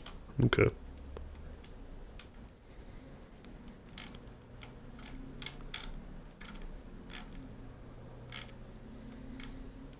Alright, so I don't know the state on it right now. Is this still informative? Good. You know, Planned Parenthood? Good work, honestly. This is a very informative, easy to follow, brief history. What's the global gag rule? Former President Ronald Reagan introduced the Mexico City policy, otherwise known as Global Gag Rule, in 1984. The Global Gag Rule prevents foreign organizations that receive U.S. health aid from providing information on and referrals for abortions or advocating for abortion access. Every president since Reagan who supports abortion access has rescinded the Global Gag Rule, while every president since Reagan who opposes abortion access has reinstated it. That includes President Donald Trump, who not only reinstated it, but expanded the Global Gag Rule to make it even more harmful. That's funny.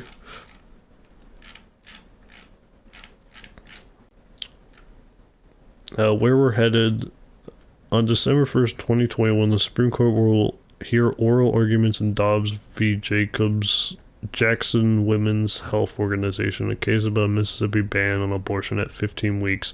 As a direct challenge to Roe v. Wade, the state of Mississippi not only has asked the Supreme Court to allow a pre-viability abortion ban in violation of one of the core tenets of Roe v. Wade, but also has asked the Supreme Court to overrule Roe and Casey entirely. Yeah, I was going to say, this is outdated by like 4 years. I was like, up until now, very good brief synopsis. Yeah, from my understanding, it's bleak.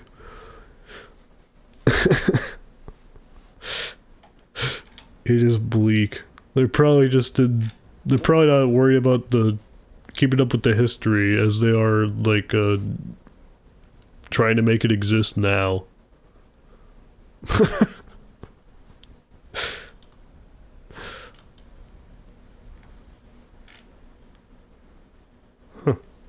Well, that was very informative. I didn't even read all of it. But you know, once we got the Roe v. Wade, that was like, that's like the big thing, and then now it's been overturned.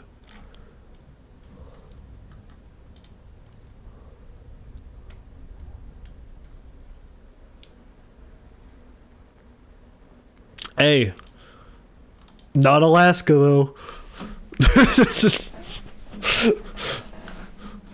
Let's fucking go, Alaska.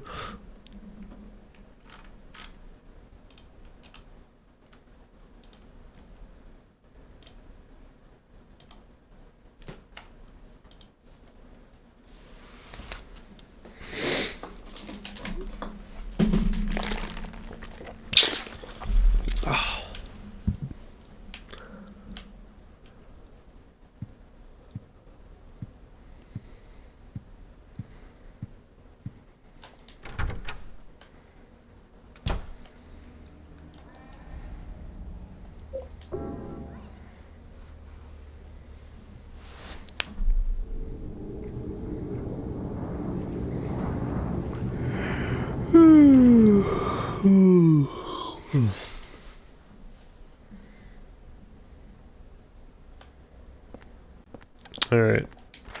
I guess now I'm heading to the basement? Or, no. I need to head to the 3rd floor.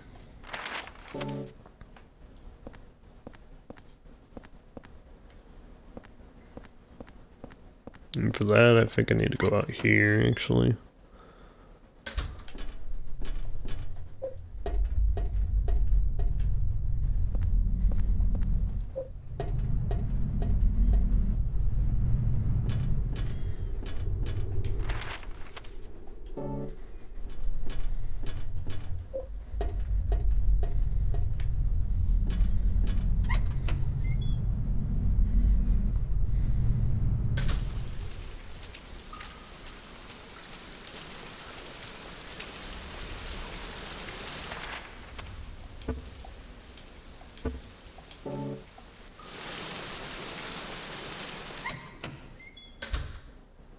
Alright. Alley-oop.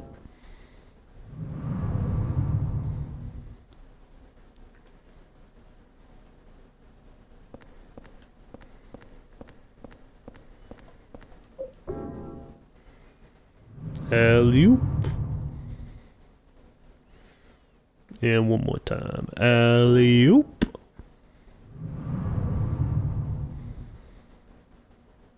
Where are we? Hi.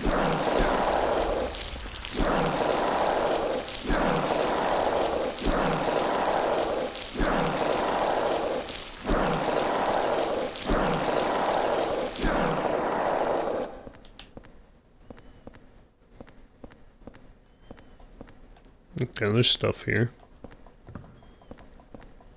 But you can't interact with any of it?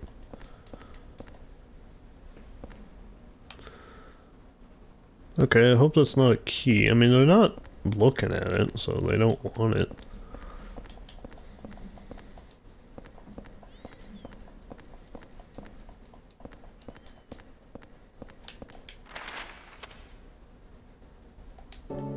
Alright, can I open this?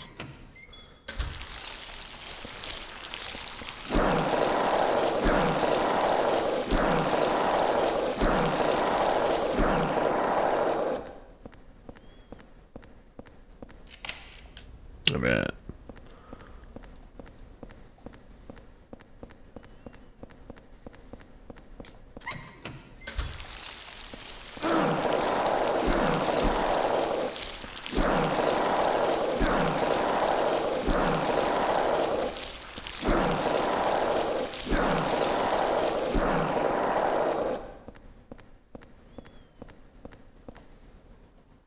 There's a plate on the door. Remove the plate? Yes. You got the watchfulness placard. Okay.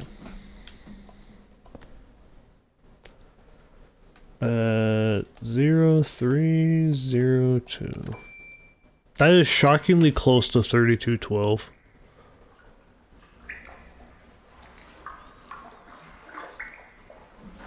This is the torture chamber? I mean, this whole place is a torture chamber, actually. What am I saying?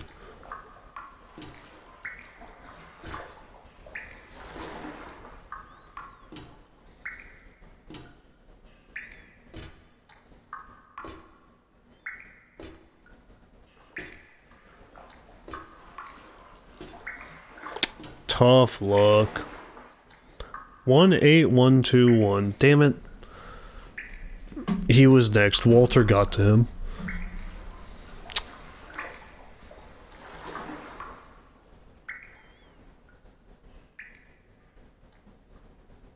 Damn.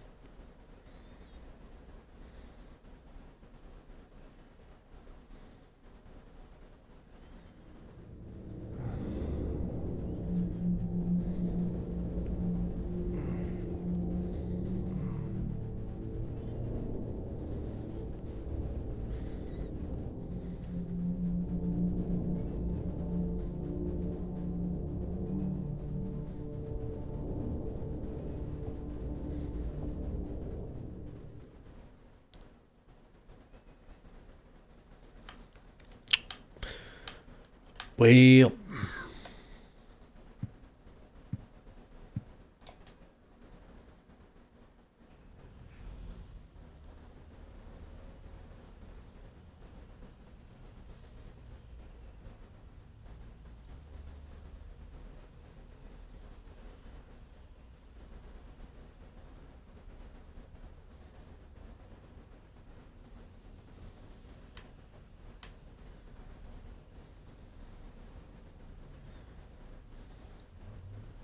there's the hot air balloon of the bunny from the amusement park.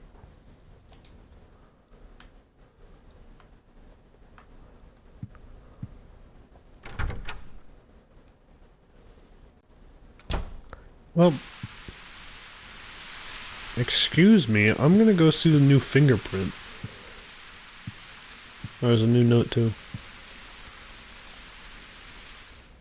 Scrap of red paper stuck in here. I found something that's extremely effective against the ghosts. It saved my life. It was stuck into the huge rock in the woods near the orphanage. It's a sword blade with a handmade triangle-shaped wooden handle that has some kind of spell written on it. As a weapon, it's heavy and hard to carry, but somehow it seems to change in response to the ghost victim's power. Strike when the sword is energized. If you don't reduce their power, your attacks will be repelled. As far as I know, there are only 5 swords in existence with that kind of power. It's extremely valuable. July 23rd. I got no clue what you're talking about, man. Hey, another handprint. That's Andrew's, sadly. 2, 4, 6, 8, 10. That's weird that it goes every 8. And it's on 18121. Huh.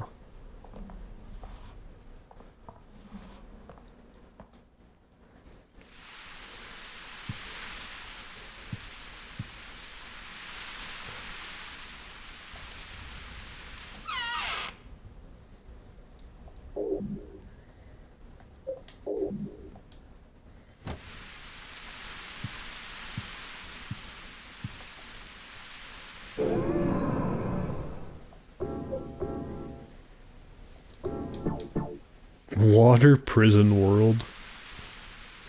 What a fun name for a world.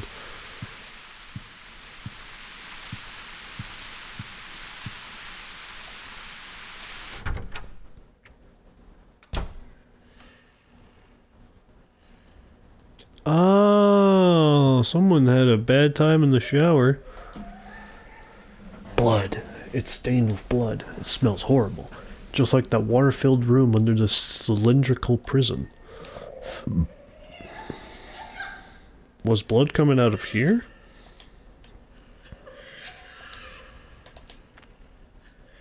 Blood is sprayed all over. The hole's even bigger now. There's a lot of noise coming from the inside the hole.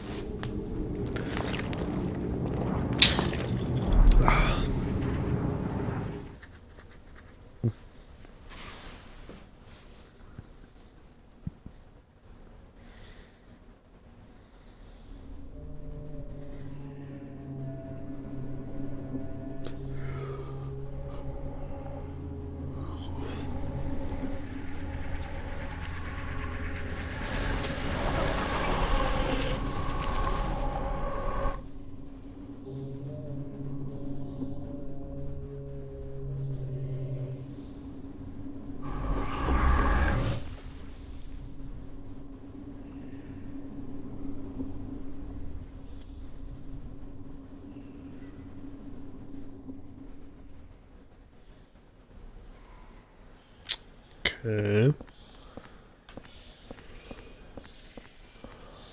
So the hole is here. Okay.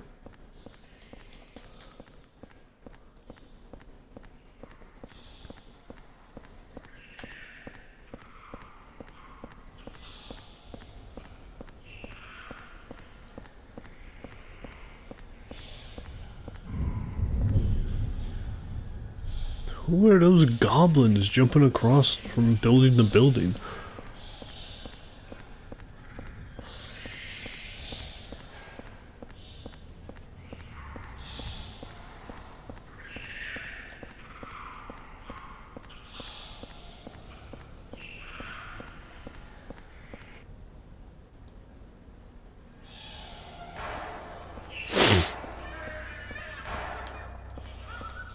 What's a car doing here?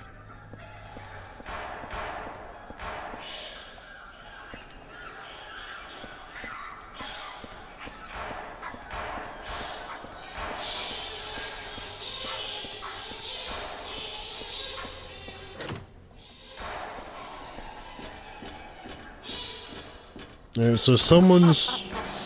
Oh no! Okay, so someone is shooting at the monkeys.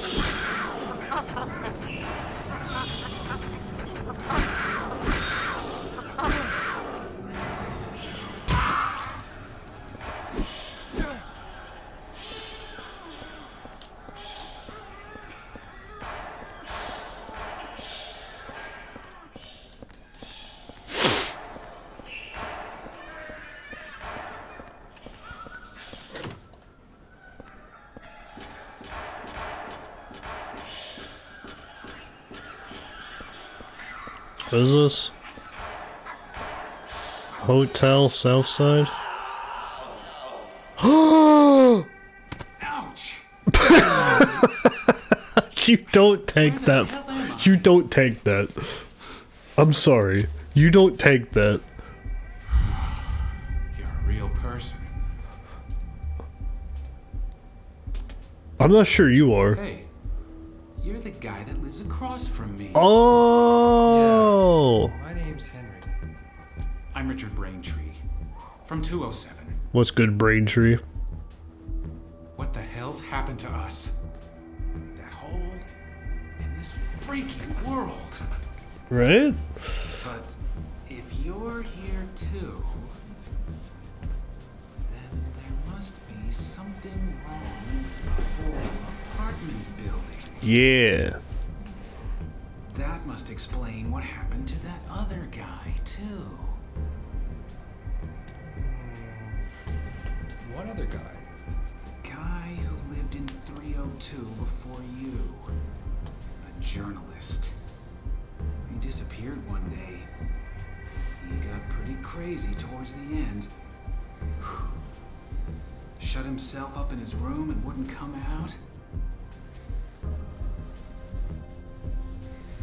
Anyway, I'm getting the hell out of here. You should too, if you know what's good for you. Wait. Watch out for that kid. That's some great advice, Henry. Hot. Oh dear.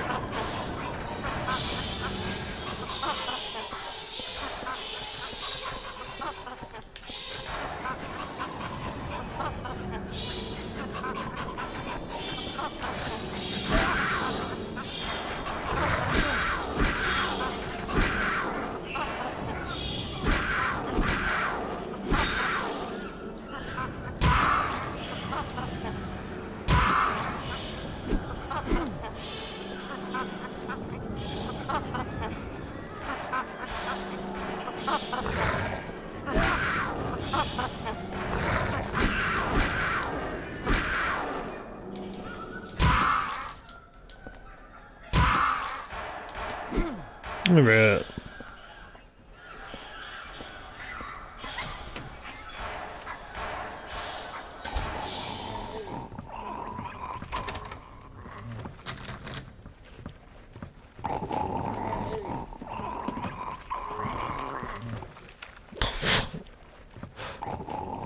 Yo, the audio in this area is really fire.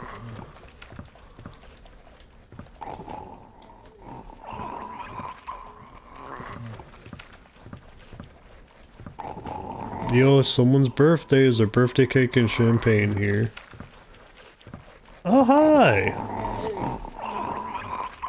There's a weird sword stuck in his stomach and he's holding something in his hand. Take the M in his hand? Sure. You got the ghost key. Sword stuck in his stomach. Take it out? Yeah. You got the Sword of Obedience. Extremely rare sword. When used against down ghosts, it stops them in place. When pulled out, the ghost is revived. Oh.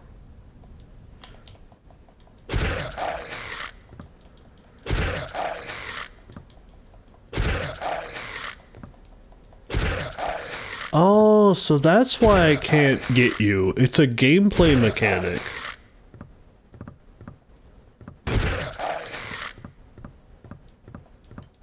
So they're trying to do like the Resident Evil, except it's like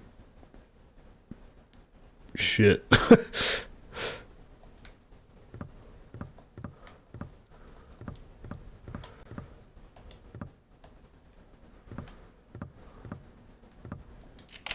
Use the ghost key.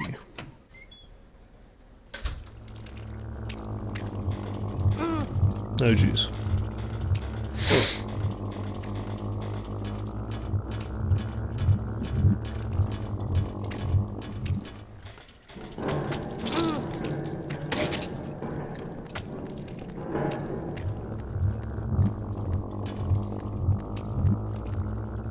This is cool.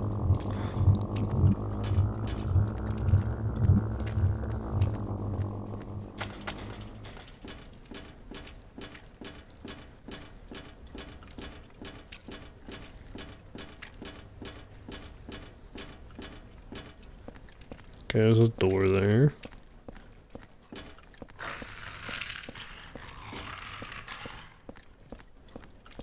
Curious.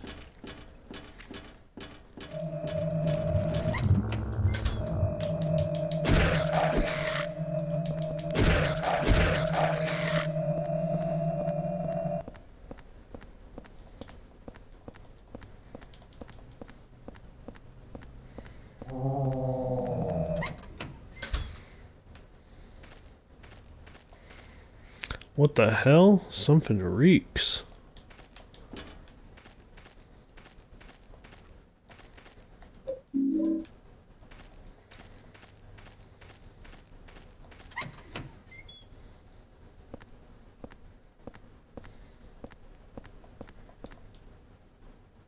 It's a golf club. Looks like a 5-iron. Oh, give me the 5-iron, baby.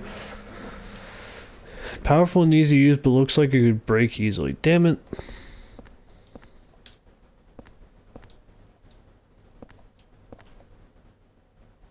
Aluminum bat. Yes.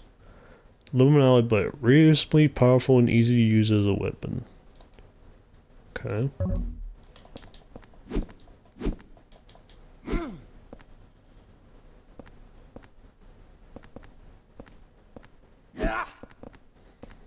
Okay, so you have less range than the pipe. Oh, this bat is made out of plastic, still useless as a weapon. Okay. Wait, there's a hole? I couldn't see that any camera angle until I changed it.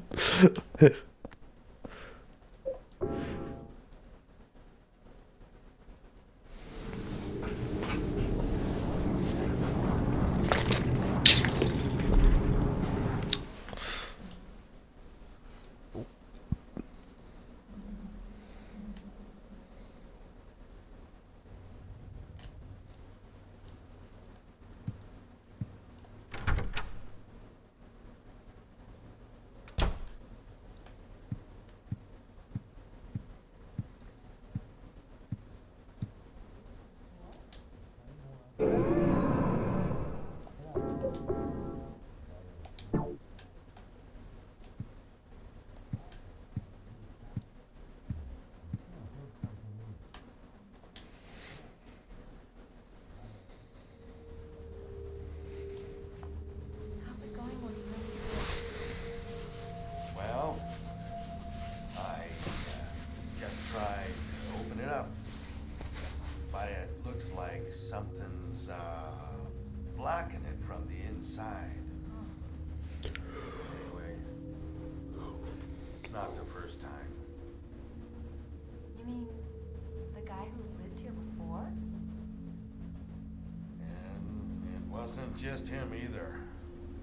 There's something wrong with his whole apartment. Don't say that. You're scaring me.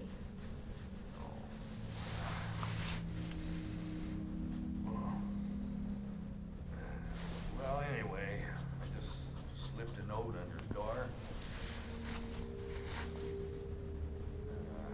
Don't worry about it too much. There are a lot of strange things in this world. The umbilical cord I keep in the box in my room.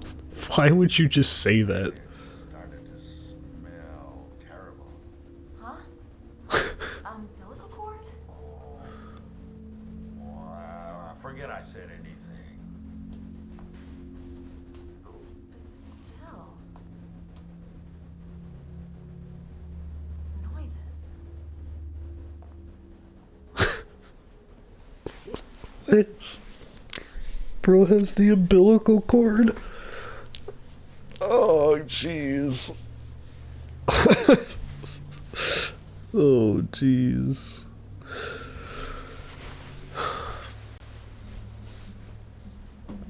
Now, you are mistaking her for someone else. That lady we only met, like, through the hole. She's just in the apartment complex. The other lady was Cynthia, and her name I forget.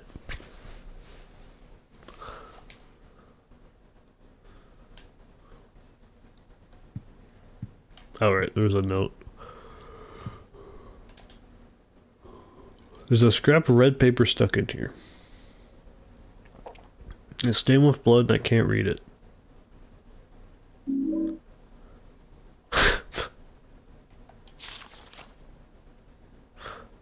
Really?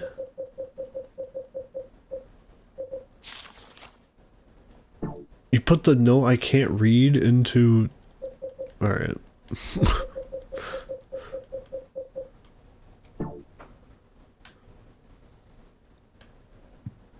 What? Excuse me, that was like a floating head? What?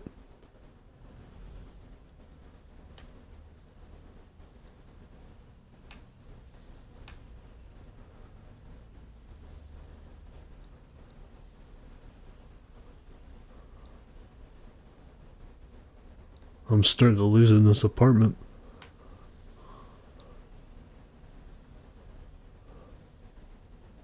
Ah, he's asleep. Well, I guess that guy made it out back through the hole again. Or he's sleeping right now. And the next time I look over at him, he may be gone.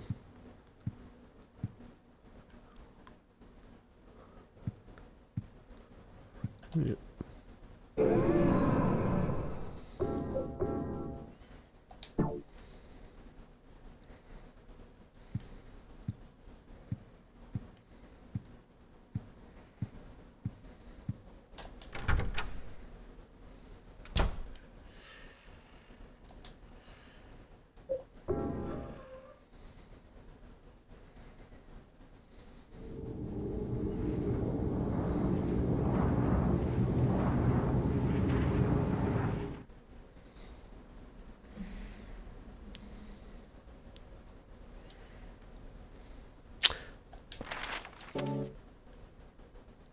I didn't clear up my inventory.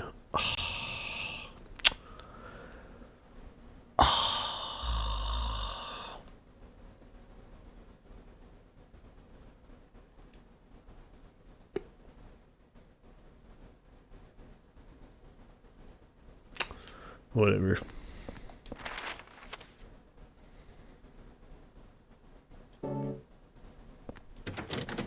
It's locked. No, there's some bloody walls.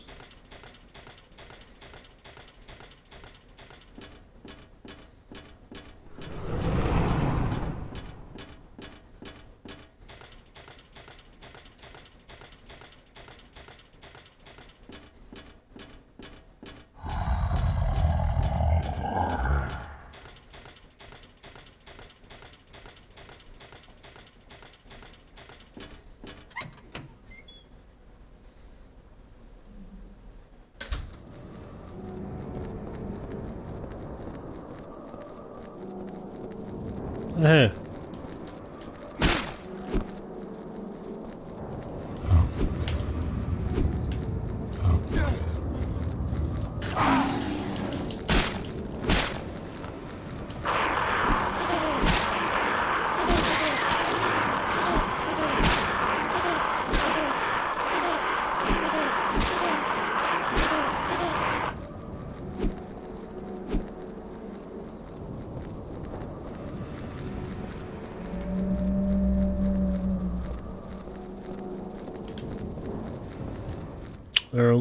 There are all sorts of dog and cat items here.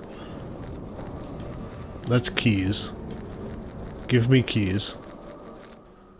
You found keys. Will you take them? You got Albert sports keys. Alright.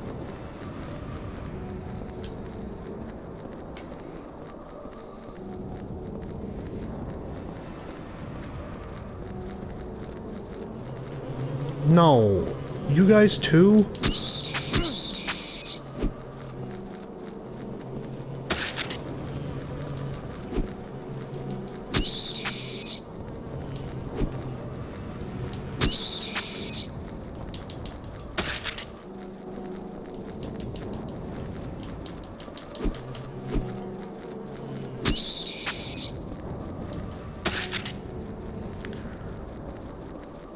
Okay, well the dog is fine.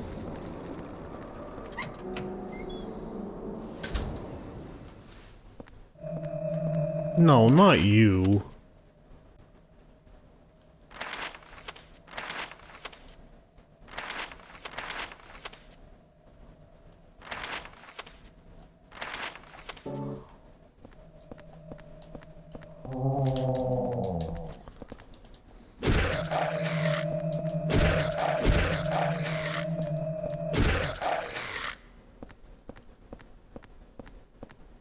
Will you please let me pass?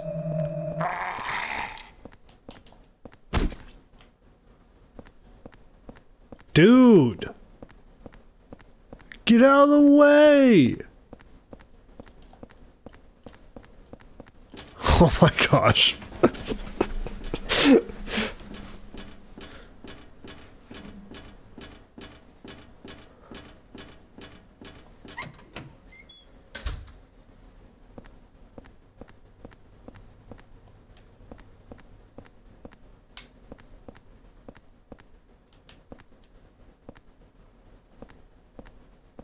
It's like I'm playing an RPG.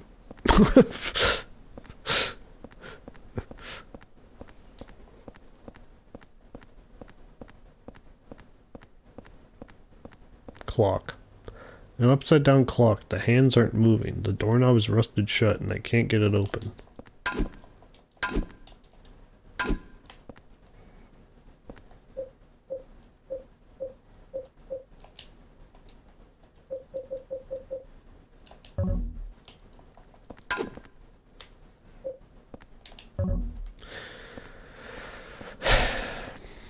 Okay.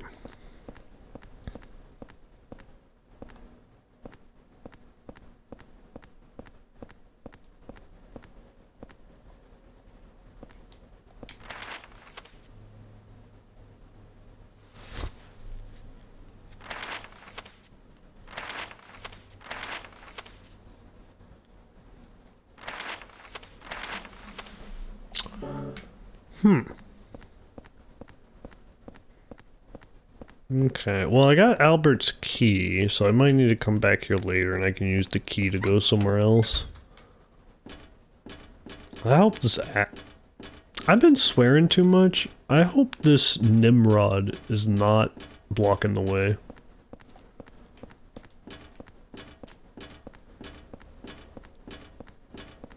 Thank you.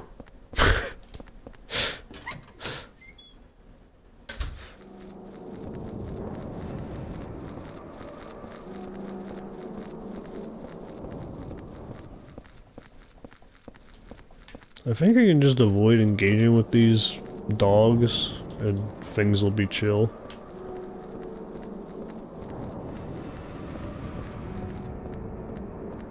Yeah. Alright. Great.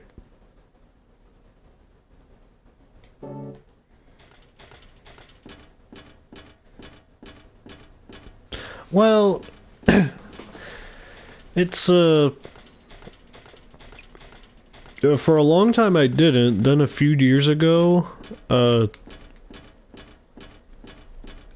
wasn't so much, I mean, part of it was I've always wanted to stop swearing as much, but it was mostly just that I found it funnier to substitute swear words with things like, you know, rats, or nincompoop, or you fool! What is this hogwash, you know? And I find it a lot funnier. And a lot of that also helped because I watched a lot of Taskmaster. And they say all sorts of things because it's just, you know, more so UK dialect. So I, for a while, picked up a lot of that, and I still say, like, bloody hell and some other things. Still. But I just noticed I've been swearing more recently, and I don't want to. And another thing, too, is... Yeah, they're so good with their cursing. because my sister has a kid now, obviously I'd like to swear less in front of them.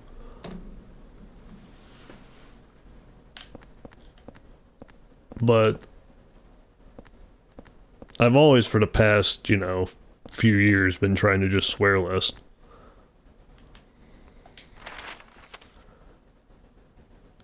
Okay, let me go back, save, and reorganize my inventory. So it's part that, I want to swear less, but it's mostly that I find it funnier to say other things. Because that made it a lot easier.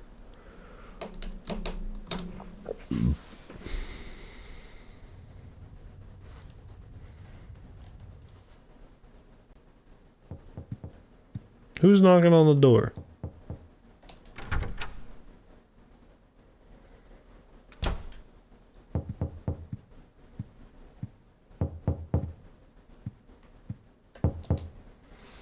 Who's there? Better check on your neighbor soon. Oh no. Oh no.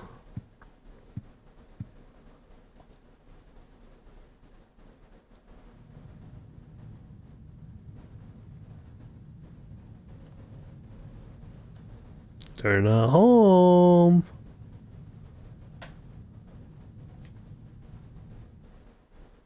I don't swear, but I don't know why, it just never felt right to me. Yeah, no,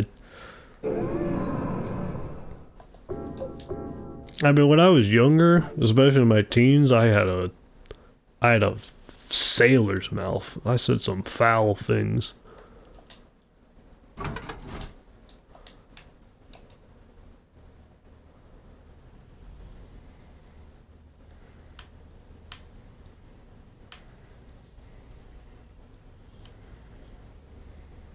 Guy for teams without cursing somehow? That's unbelievable.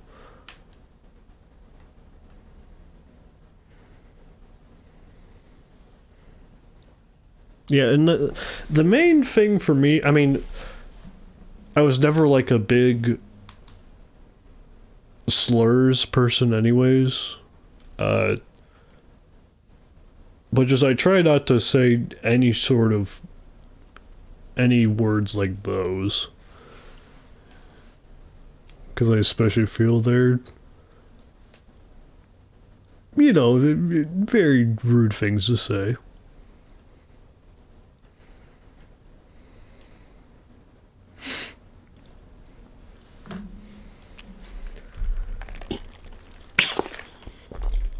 His parents don't care, they just think it's kind of impressive at this point. That is astonishing, yeah.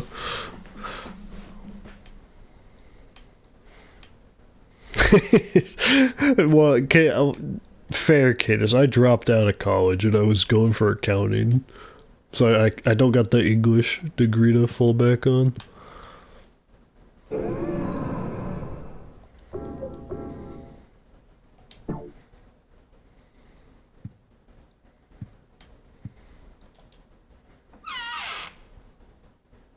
But it's much easier for me to just not say words and substitute other funnier words instead of try to think of some mental gymnastics way that I can explain that what I'm saying isn't actually bad. Whereas I could just say something less offensive that's funnier instead. Okay, I need the keys. I guess I'll drop the Sword of Obedience.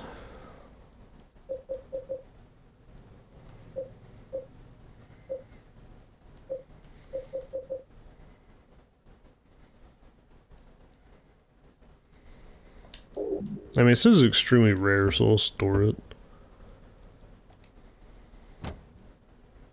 Yeah, no, intent should always matter more than the word itself. Naturally. But it's just...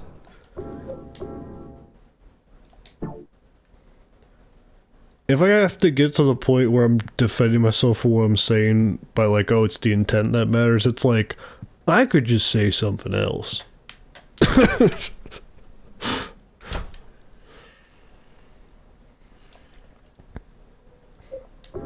Kind of lame sound. I like the Sword of Obedience. I like that name.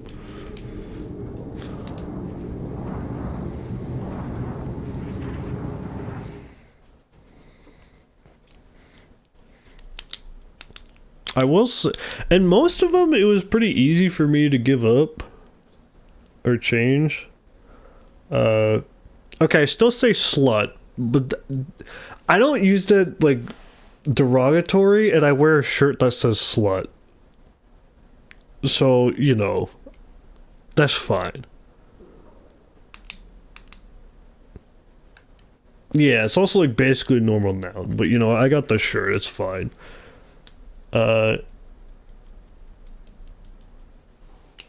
Yeah, there's some words that were like harder to give up. Like I still periodically say like shit, fuck, ass. But like at this point those are just adjectives. So it's a lot harder to give those up. And I've been trying to. And it's always an effort to make that happen, but you know.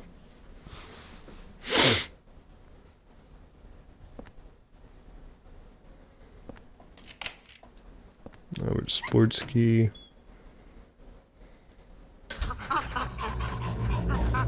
Always sounds offensive. That's fair. It's just I have this shirt that says slut. I don't really think about it. I am surrounded.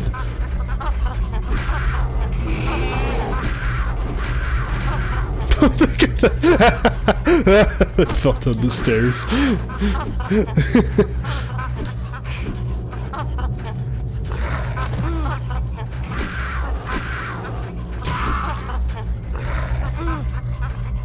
Hey.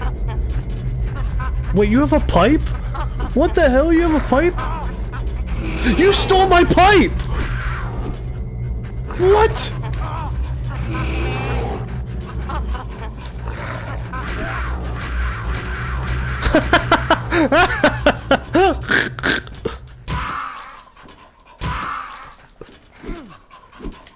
Yo, give me back my pipe, bitch!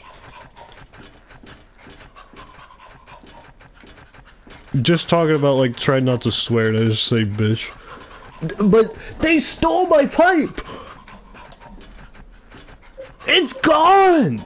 The heck! Hell no, I'm reloading the save. No. I need my pipe.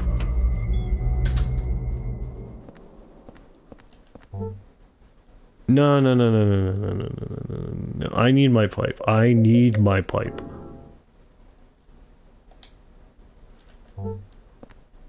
How do I even go back to the menu? Wait, I can just die. Hold on. Alright, monkey.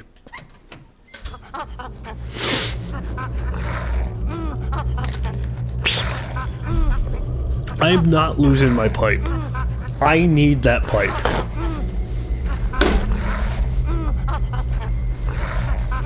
I mean, the bed is pretty nice, but I am not losing my pipe. No way.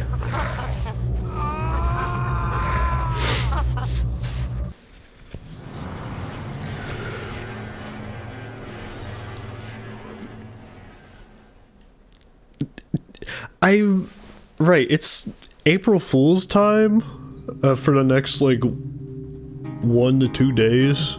It's like a day around April Fool's where everything I see online I have to take with a grain of salt or think is a joke.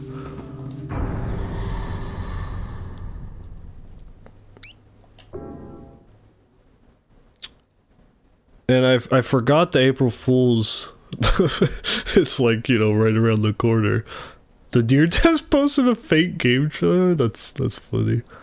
The one that got me was and I'm so embarrassed that it got me. It was a screenshot. It was someone showing Persona 2 on Steam, like a Steam page listing for it. And of course it wasn't, you know, of course they're not re-releasing Persona 2. But I was like, shit, it's April Fool's.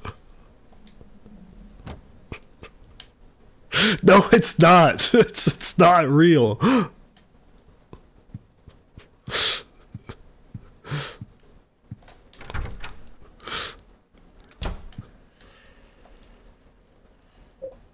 I fell for it once. I'm not falling for it again.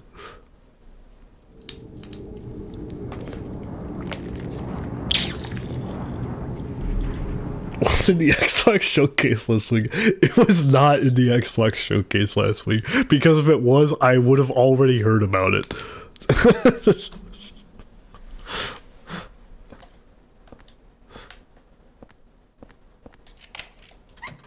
Yeah, let's get these dang apes.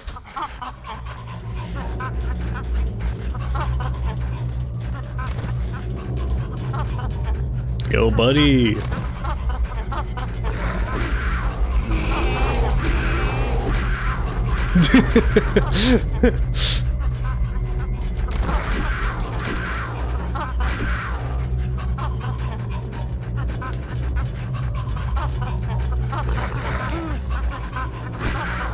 In with the super. Boom.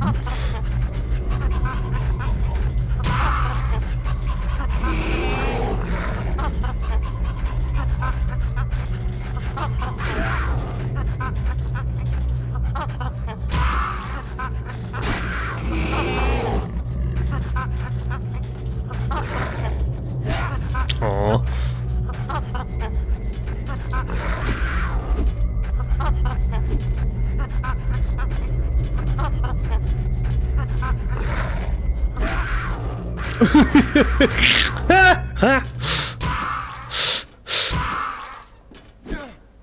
I love knocking him down the stairs. You can decide if it's April Fool's or not. Okay, okay.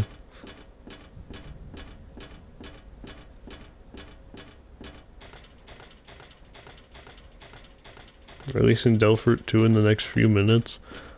Huh.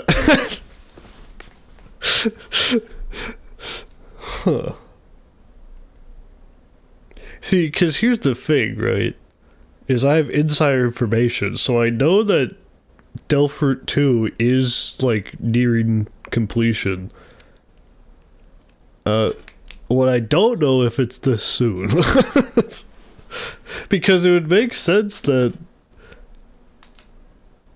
they would want to do Delphert 2 on April Fool's so that people, you know, think it's a joke and it's actually real.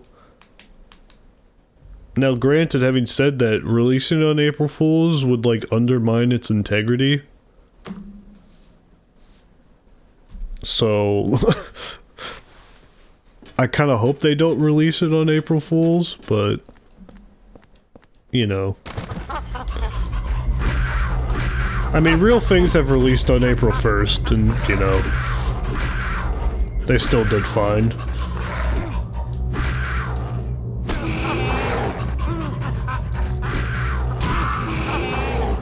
If I could insider trade on the Delphert 2 knowledge I have, I would, but...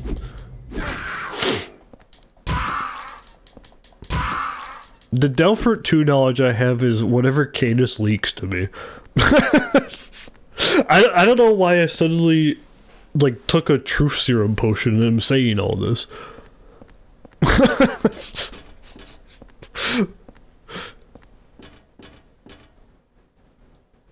Oh, I can go over here, okay. Is this door open? No.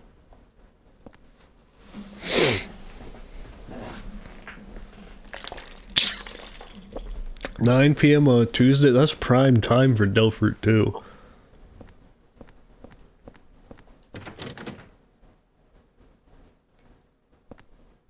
It's like an accidental Fools. I mean, they could just delay it a day. Well, actually, I don't know if they can. Delphert's like cracking at the seams. Stars are just made a channel for an IWC and didn't roll perms, so it's fine.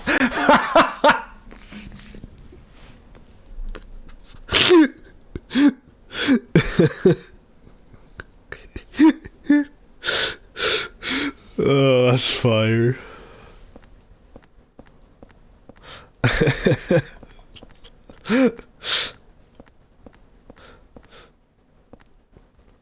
Yeah, I hope with Delphoot 2, its like integrity as a site isn't upheld by like one individual, which is how Delphoot is.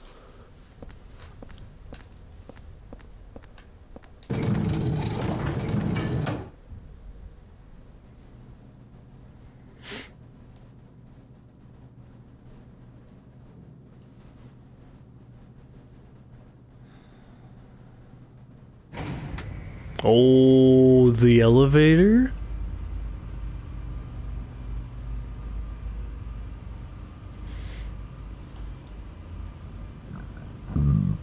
Hey, boss. Oh, there's Walter. Are you the kid he was talking about? Yo, boss, Live in that apartment too? you might want to kill the kid. I'm not sure. Say, you look a lot like a little punk that I once caught sneaking around there. Do you know something about what's going on?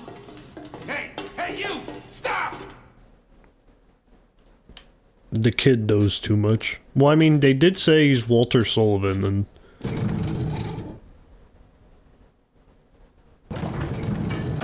Oh. Okay. And then there's a ladder here. B12? Holy moly.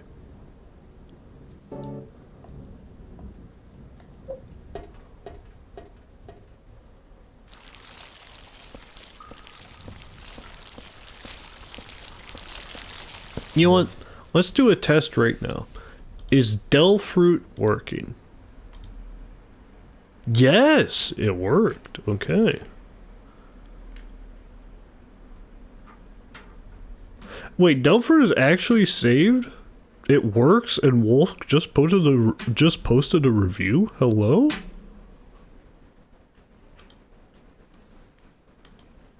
Hello? New Year 2026 by Rao Bowsy. 104 Puzzle Needle Gimmick Secret. Huh.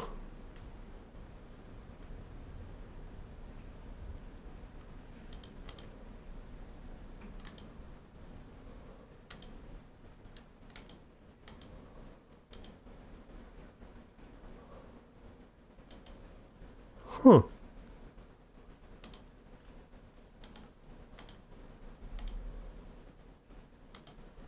I think it might be good. Probably better than this game.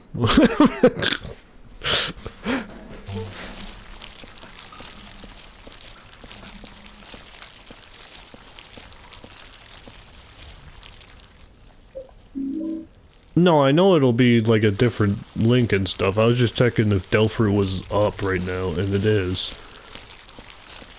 And Wolf's posted a review.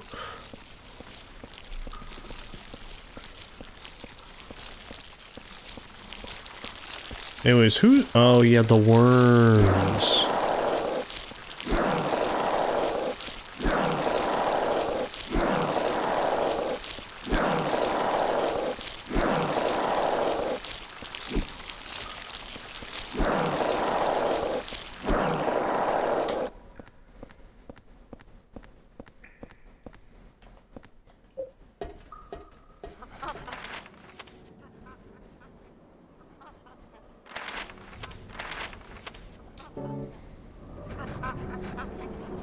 Okay.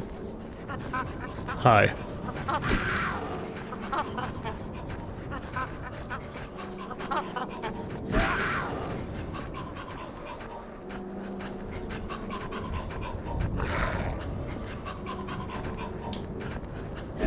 Ah, jeez.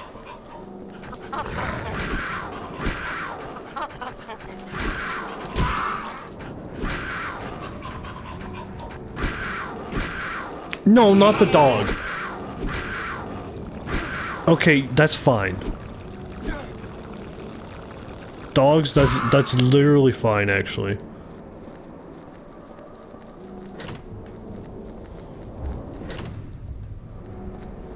I cannot tell where there's doors. That's not what I wanted to see. Never mind. That's fine. That's not fine.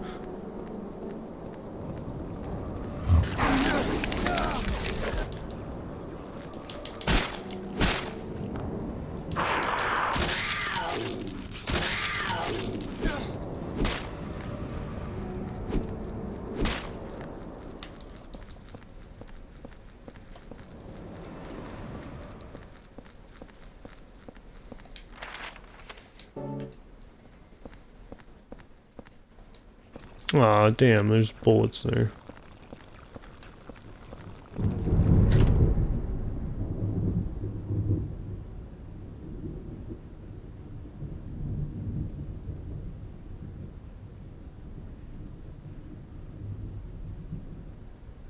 Well, that was the loudest thunder yet.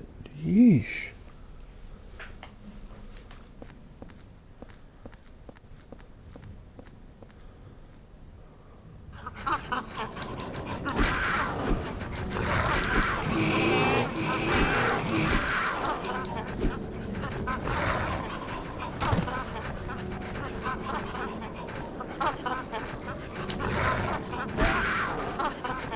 How many of you folks are there?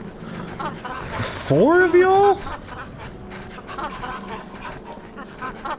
5? And you have a golf club?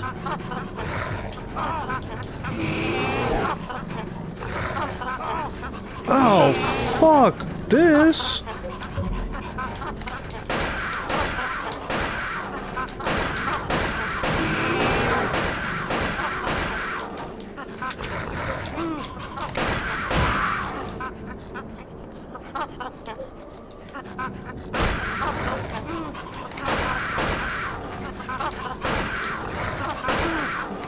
Dude, equip the bat. Equip the bat. Thank you.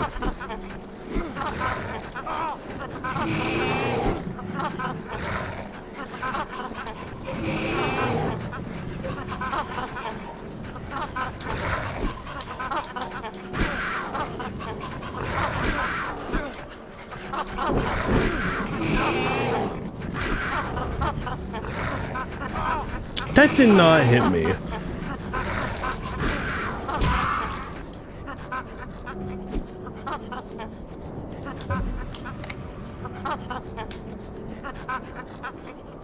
That one's getting up. You're getting up.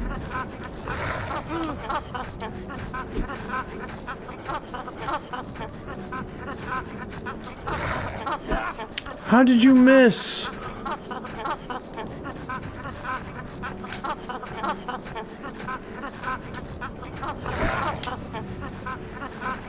Oh my gosh, dude.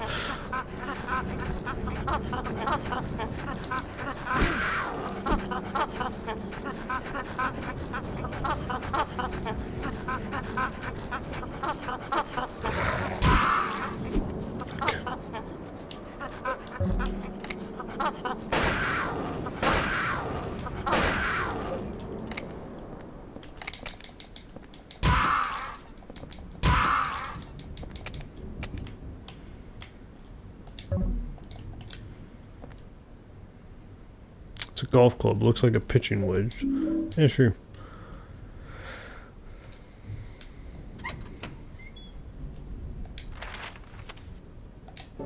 Now, if you're gonna make me do that and then not give me a circle, that's crazy.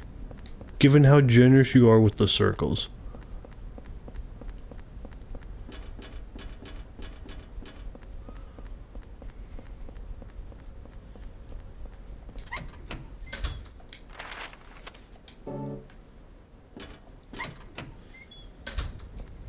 Can I go this way? Yeah, okay. The shadow that fan casts is very cool. This is a good room.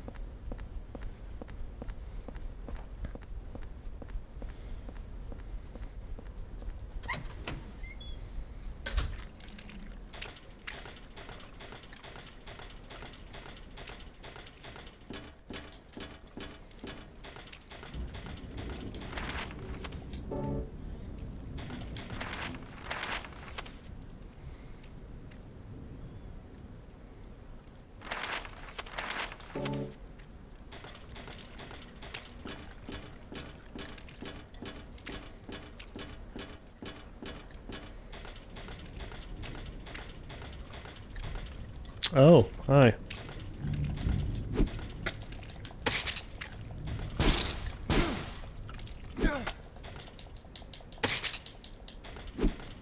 Okay.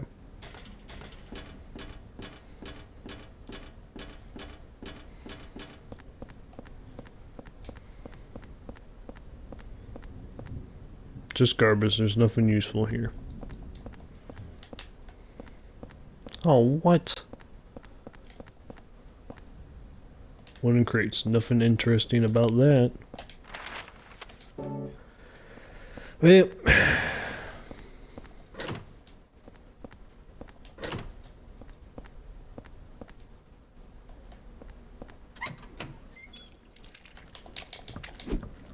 that's way too many slugs. Yes, hole. Oh, thank goodness.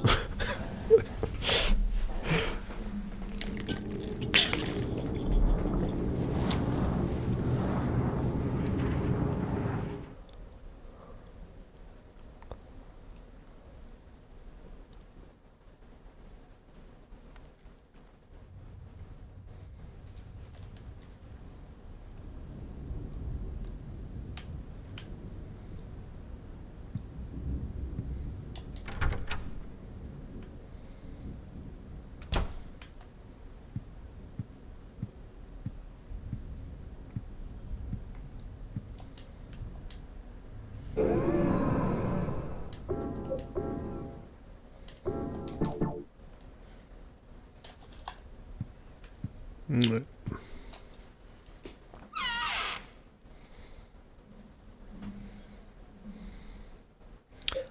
Right, the bat's strong, but it doesn't have the range of the pipe.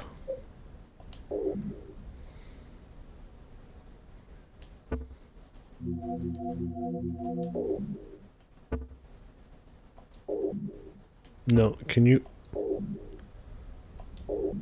Okay.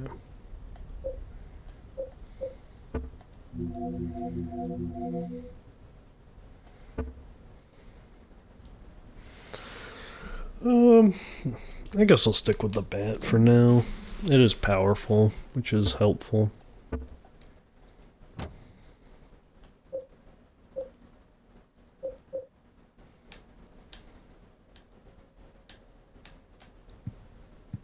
Does this still say check on your neighbor?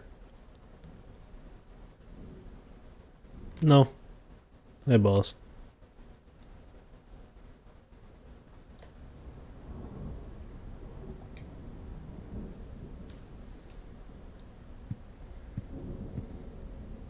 Okay, that was a floating head.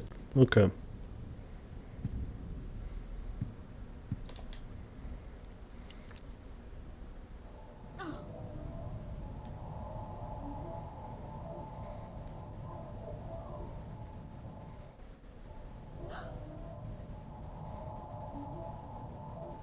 Watching some TV.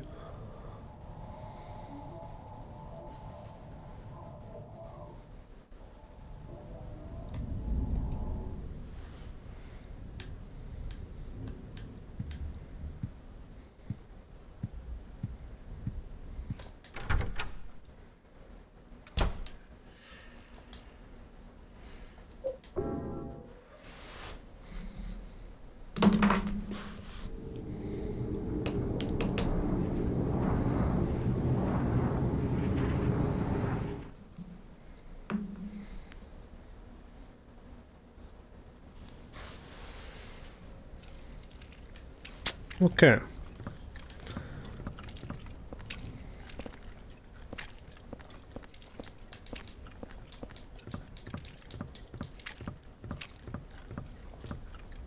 There's a memo here. The boss said that the number this time is the last 4 digits of the store's phone number, but the phone number is written right there on the sign on the roof. Anybody could see it from South Ashfield Street. Is that really okay? I think it was 3754. No, 3750, but I could be wrong. It's a rusty axe. What? Little short, but powerful and easy to handle. Oh, that is really short range. Wow.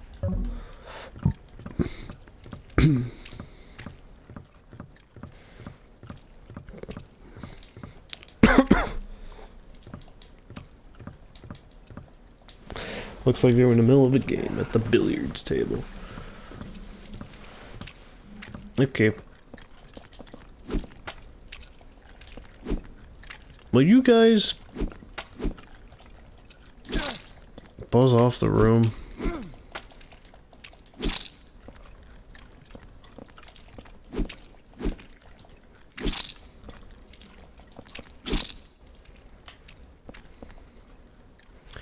Is it 3750?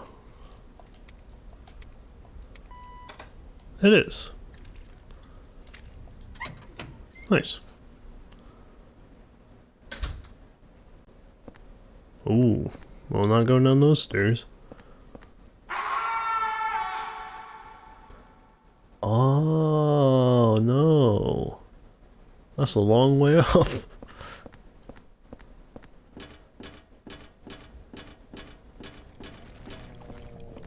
Oh, no, don't make the guys that come out of the walls.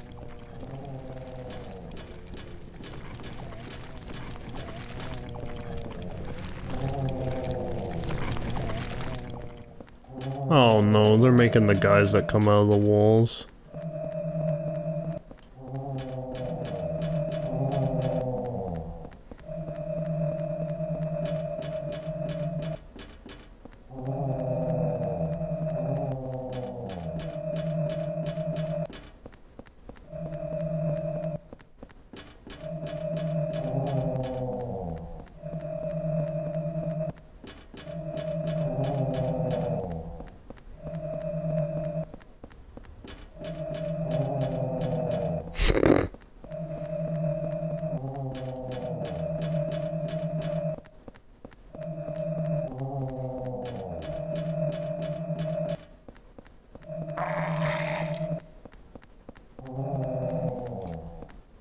What's this?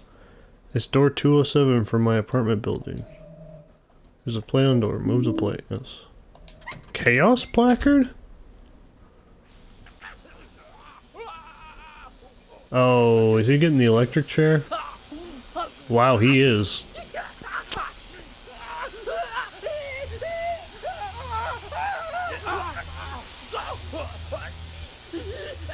One 9121.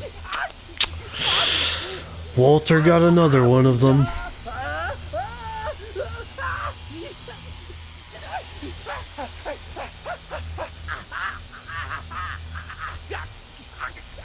Kid's gone?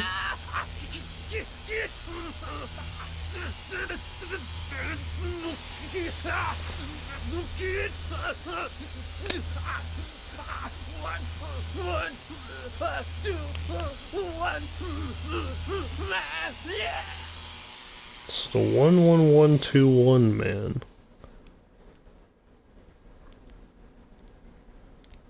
Okay. It's the 11121 man.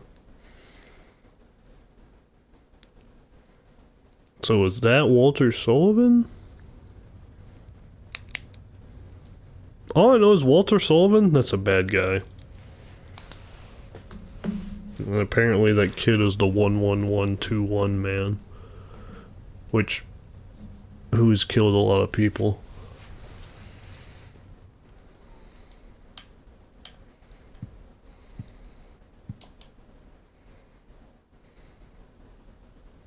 There's a man in 207 pointing his finger. He's pointing at room 303. Eileen's room? Yo.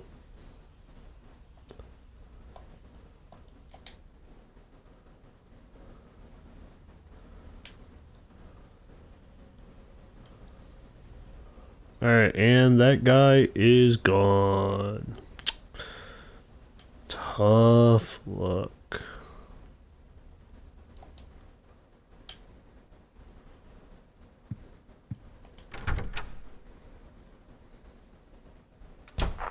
Looks like another one, Captain.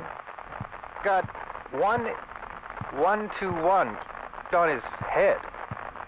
It's just like that case from 10 years ago. Yeah, that Walter Sullivan case. But Sullivan's dead. They even got the body. Must be some crazy copycat. Yeah, but even so... Could be the soul of Walter Sullivan.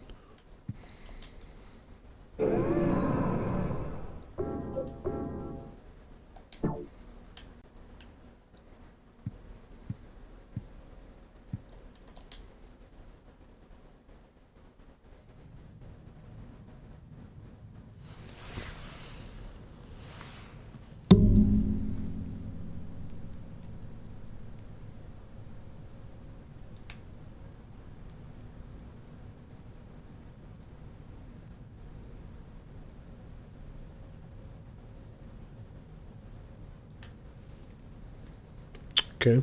She looked dressed to the nines.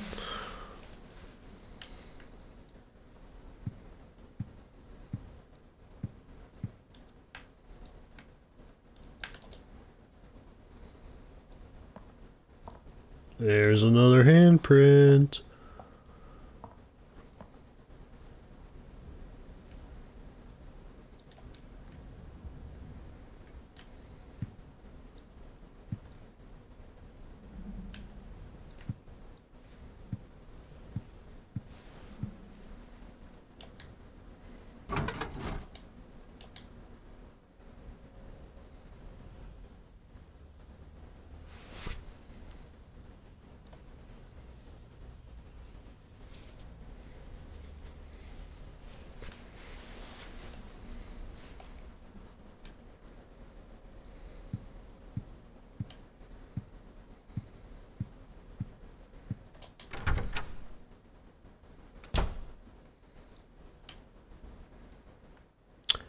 Oh, it's even bigger now. At some point, this hole is gonna just be the door. This hole, it doesn't look like a human made. Are you actually stupid?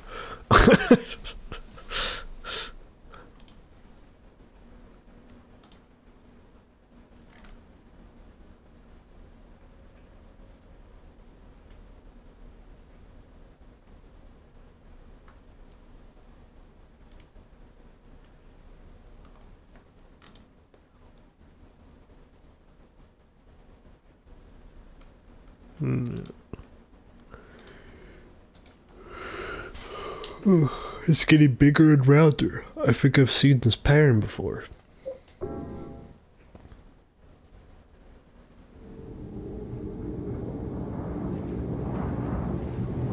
I gotta tell you, this guy is slow on the uptake.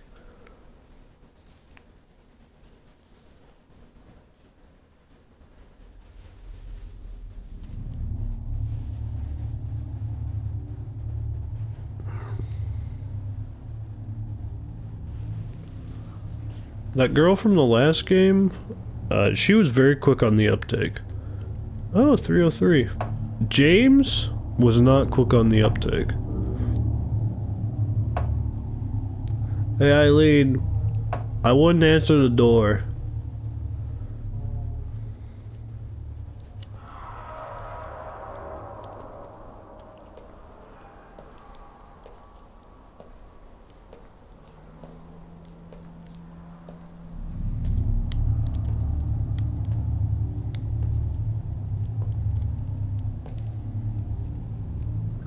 looks like my apartment.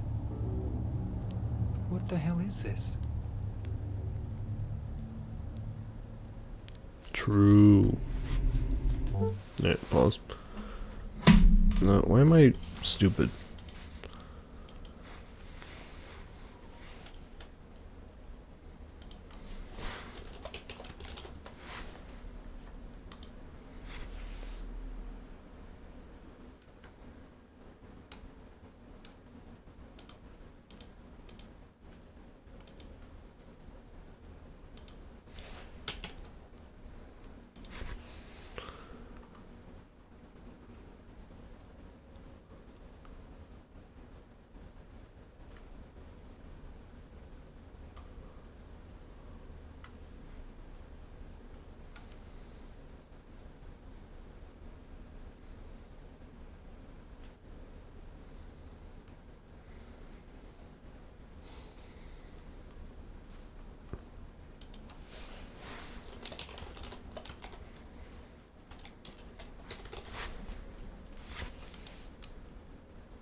Yeah, Heather. I mean, granted, Heather had like multiple names in the game. Heather, quick on the uptake. James, slow on the uptake. Henry, I don't think he uptakes at all. Bro's just slow.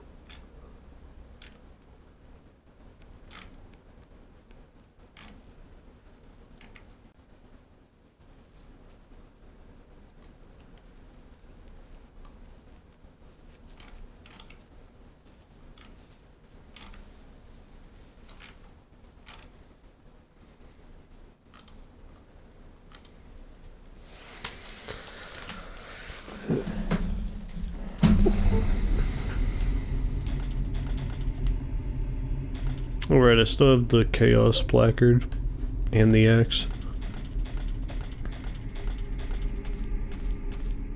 Oh no, the kid. Room 302. It's locked. There's a scrap of red paper stuck under the door. It's the same way they show up under my door. Can I look at it? No. Okay.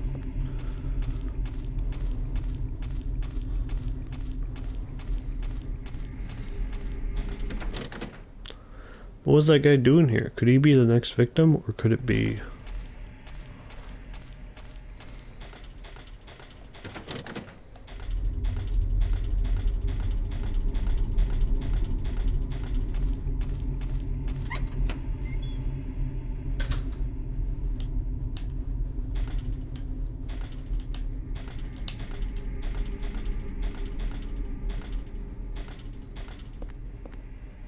Hello.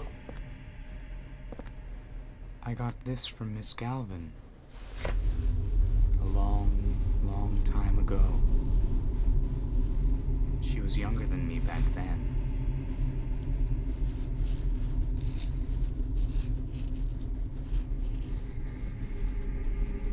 She looked so happy, holding her mother's hand. Here. I'll give it to you.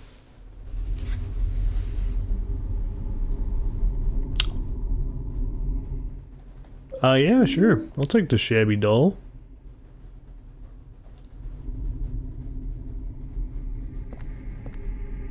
She was so young then.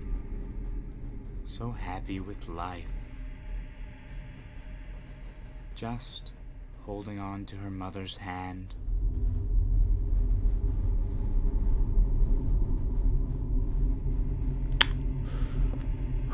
Huh.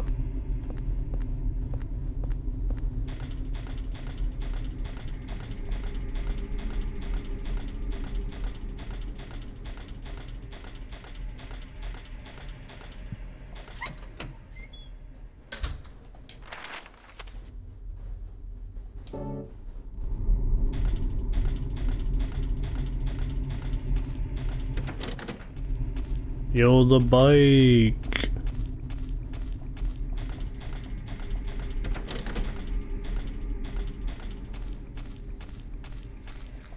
Oh dear.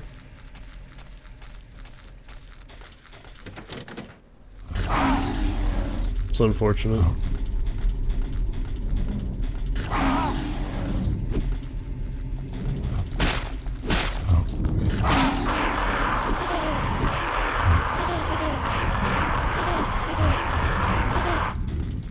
What do you mean you didn't stomp on them?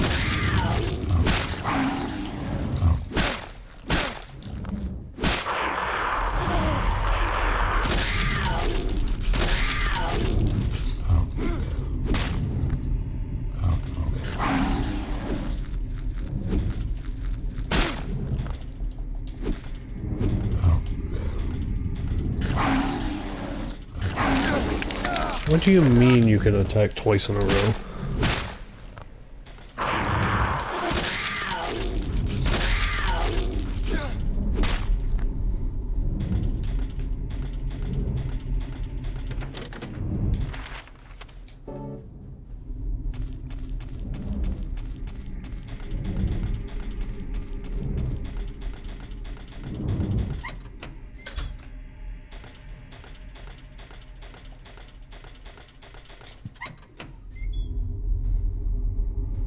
There's too many unlocked doors in this game.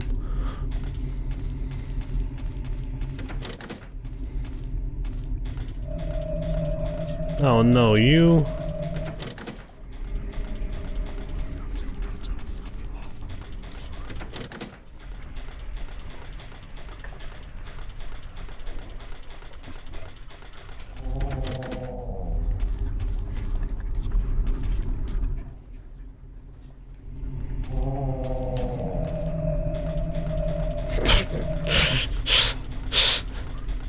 Actually, I think the opposite. The best part about one of the best parts about the Silent Hill games is going into a room, finding the map, and the map is like 30 rooms on one floor, and then you check every room, and like 5 of them you can enter.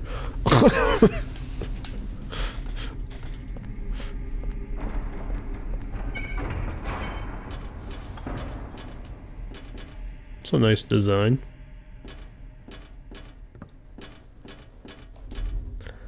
These are the tenants' lockers.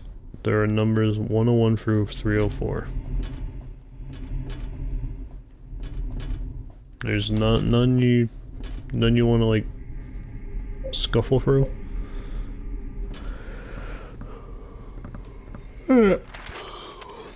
Oh!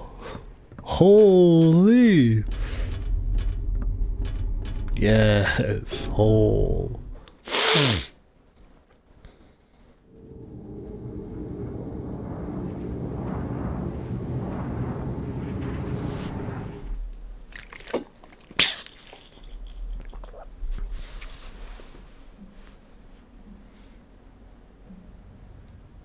I gotta tell you, I feel much better about this game after today.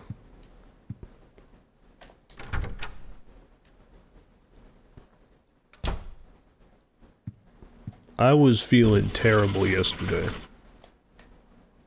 Excuse me? Jeez, everything's happening. Let me go save.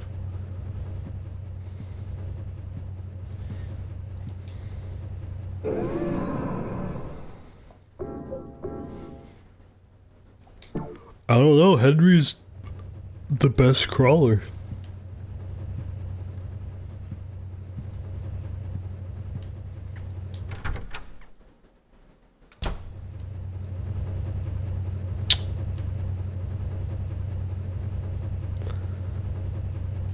Man, I hope you weren't running a load of whites.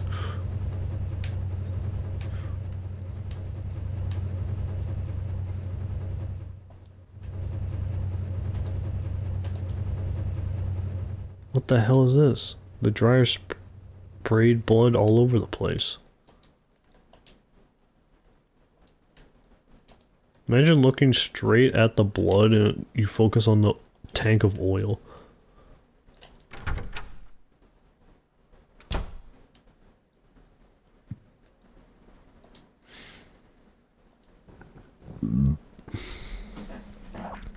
I figured out the riddle behind the numbers. 01121 is actually 0121. In other words, 1 out of 20. 1 out of 21. So Walter was planning on killing 21 people, but he never finished the job. Hey, Goober. Hi. Hello. Hi. You're very warm. Wow. Wow.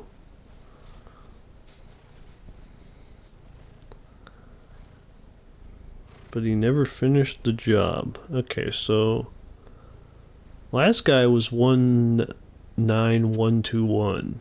So they're getting to it. He was convicted for the murders of Billy and Miriam Locane, the 7th and 8th victims. Afterwards, he committed suicide in his jail cell. Oh, the soul of Walter Sullivan treaches on. The grisly mass murder of 10 people shocked the world and came to be known as the Walter Sullivan case. There are 2 big puzzles here. The first is, what was the motive for the murders? The second is, why did he kill himself before completing his task? Was he simply insane? Well, I mean, for killing 2 people, he's getting life in prison. So he probably, wanted to get out early so he could bank on his soul finishing the job. May 2nd.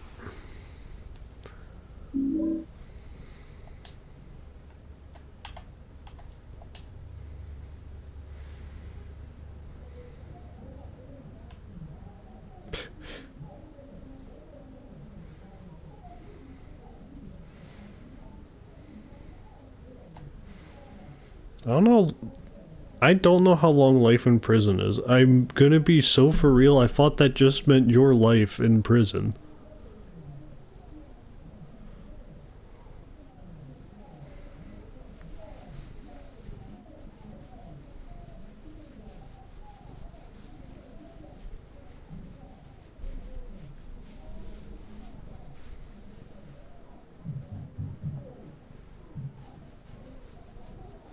Contrary to belief, it doesn't mean that. Potentially depending on state/country. Huh.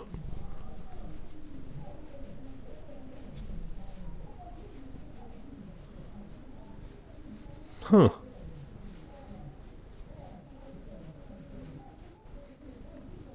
I guess life in prison does sound better than 60 years in prison.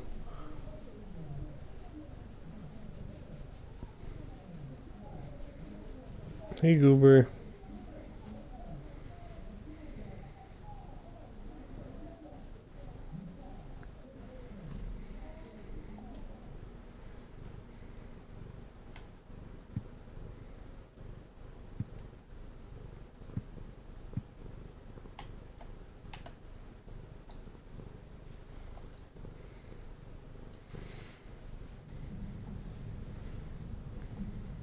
I can't see her. I wonder if something happened to Eileen.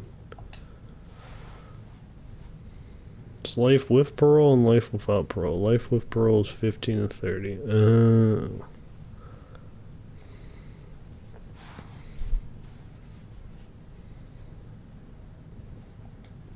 Yeah. No, like if you go to prison, you're like already fucked. Because when you get out, you can't do anything.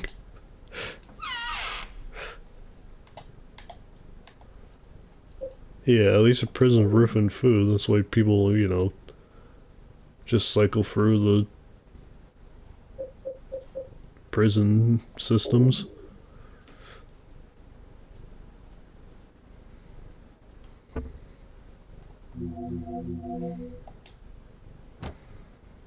Yeah, I'm keeping the doll on me.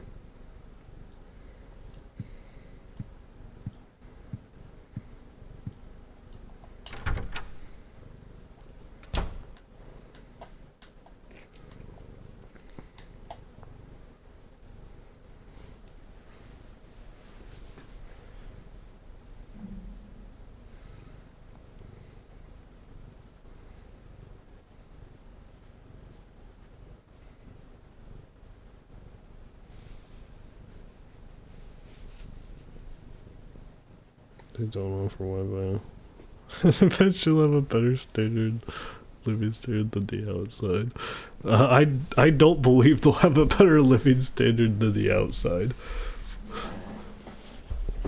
For certain, I don't think that will happen. At some point, they may get more, I don't know if rights is the word, but like, standard of living practices will improve.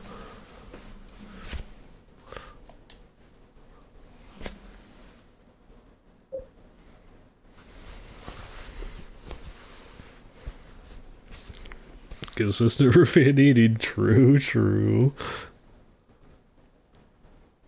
Isn't laundry and plumbing and electricity? I'm not sure those things are consistent.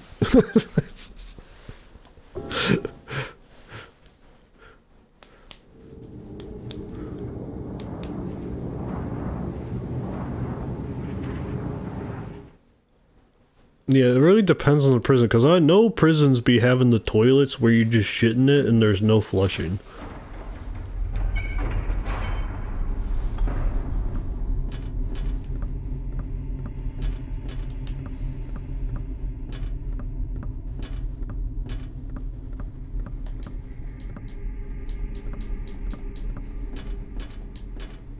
Hey, you got a toilet. Okay. I guess a toilet is a toilet even if it doesn't flush, but that's like a display toilet, but you have to use the display toilet.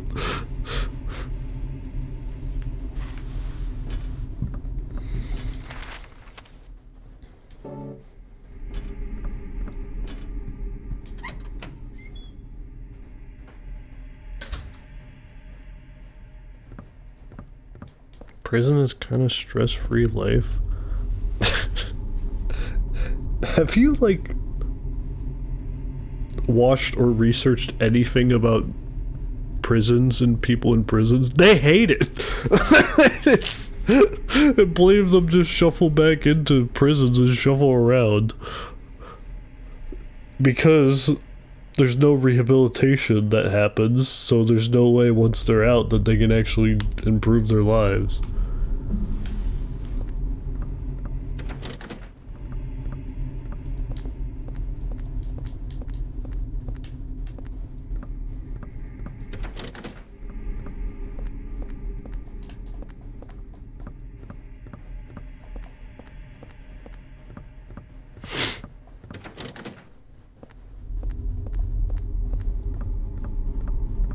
Also, no bills to pay is a lie.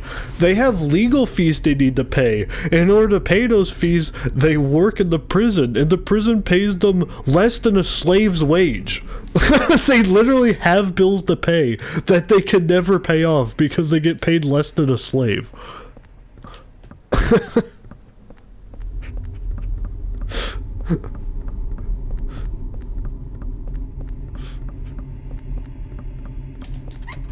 Yakuza 5 prison was scheduled hot. Yakuza 5 prison would not be a nice place to be. I hate to break it to you.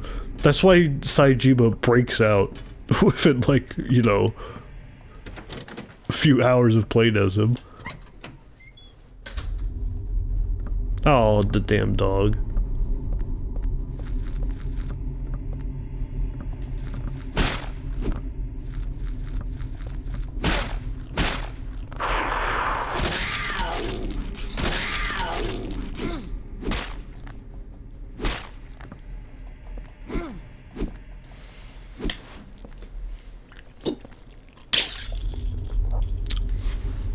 The warden does just set you free in the end, yeah.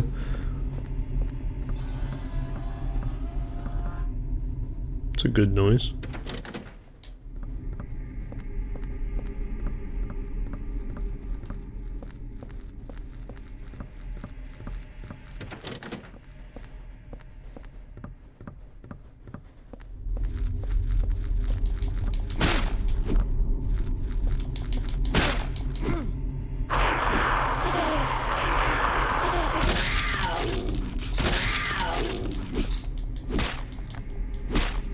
Yeah.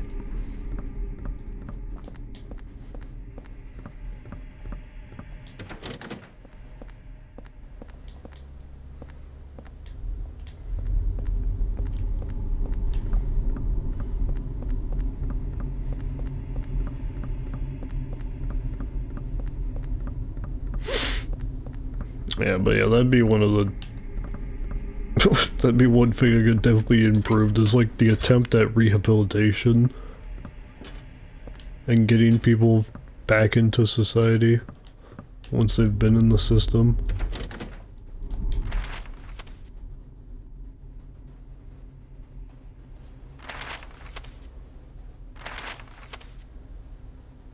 I swear to goodness, if that door is where I need to go.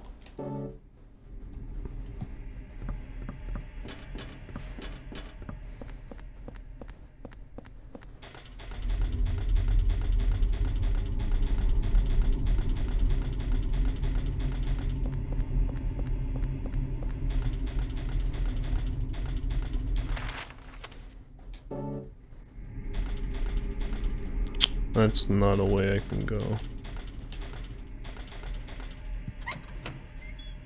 Yeah, which is like exactly why there needs to be more of a rehabilitation process.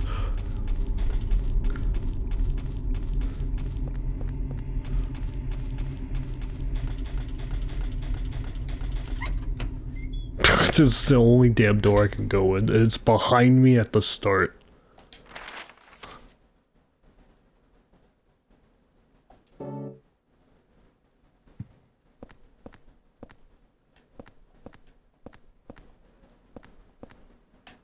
I don't know, fix that, so banning background checks. Well, the first thing you could do is try at all. And right now there is no attempt to try at all.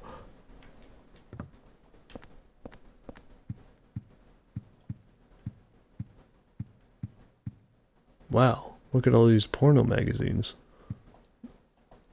I'm leaving that up.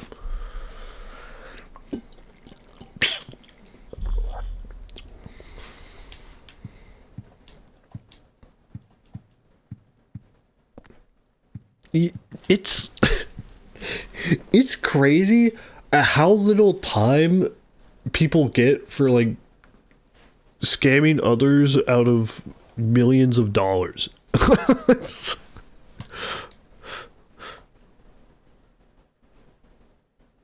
And if you donate to Trump's presidential campaign, you can pay like $1 million and you get a presidential pardon.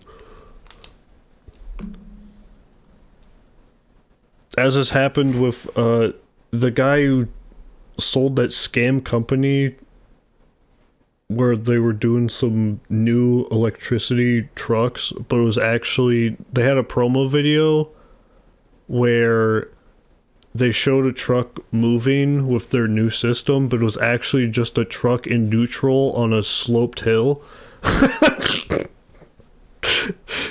There's like a few crypto exchange folks who've scammed people for a lot of money. They've gotten presidential pardons. You know, just, you know.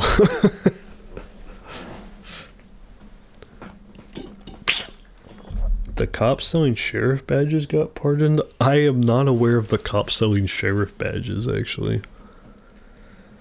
The last few months, Joseph, the guy next door to me who gave me that rare porn magazine, looks like he's been working super hard. He said if he found another rare one, he'd give it to me, but he hasn't shown his face around much lately. He said he was a journalist and he is always investigating stuff, but I think something strange is going on with him. He's been shut in his apartment and I can hear all these weird noises coming from there. July 1st, Mike. Oh, my beautiful Rachel. What's with the note on the red paper? I thought you'd written the note back to me. But I guess maybe it was somewhere else. He took it along with my clothes. Those were my best clothes. July 2nd, from Mike. Okay. It's a red piece of paper with nothing written on it. Take the paper. Yeah. Just red paper with nothing written on it. I'll stick it under room 302's door. Okay.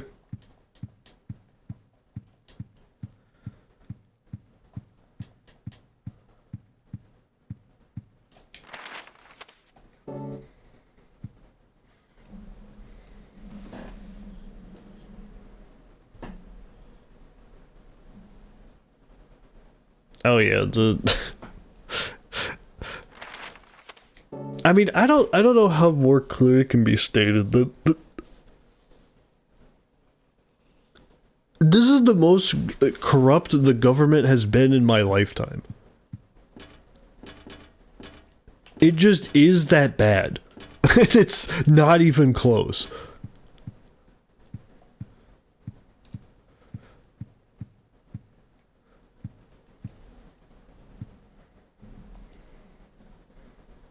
This guy, is it the super? He was much younger in this picture. There's a key taped to the back of it.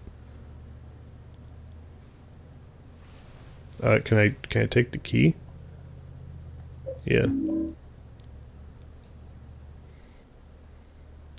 Yeah, I don't know why the presidential pardon's a fig. But it is, and it's just overpowered, and now they're just spamming it.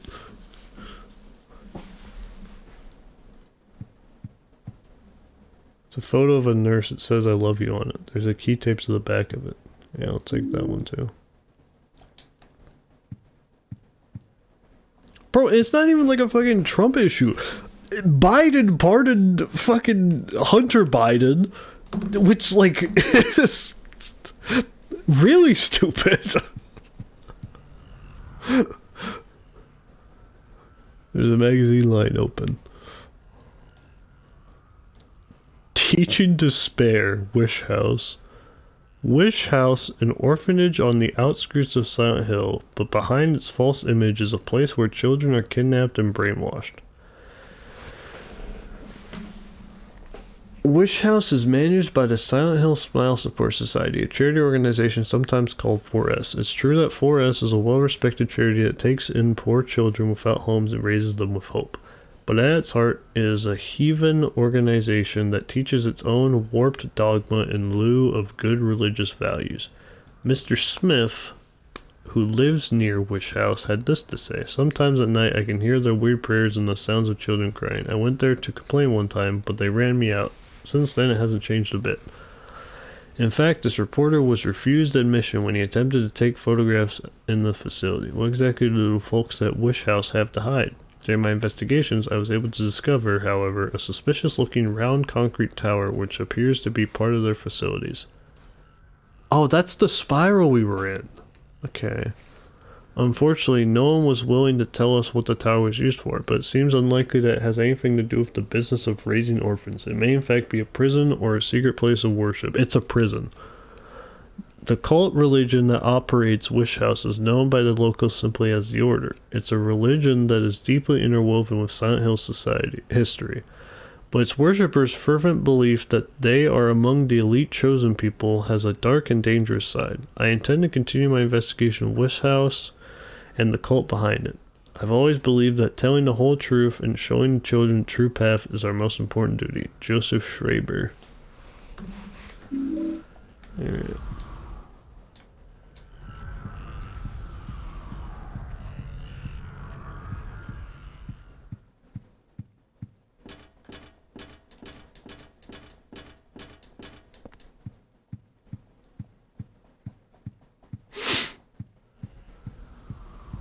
You? Get the hell out of here. I'm going to the hole.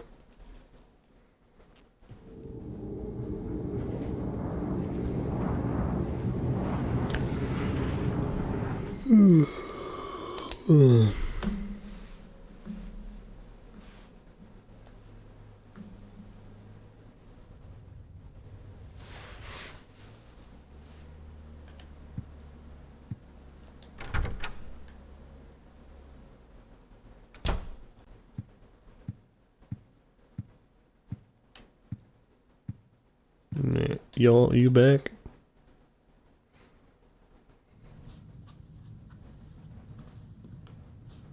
Looks like Eileen is okay. She is dolled up.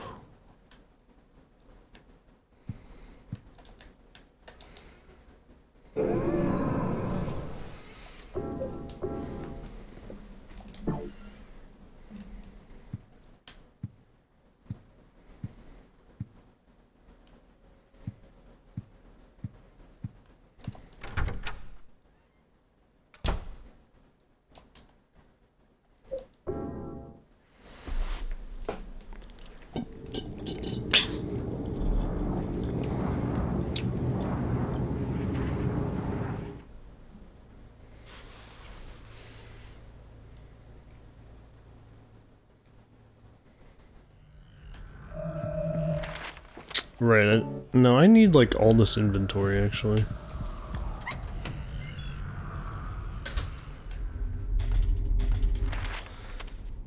Alright,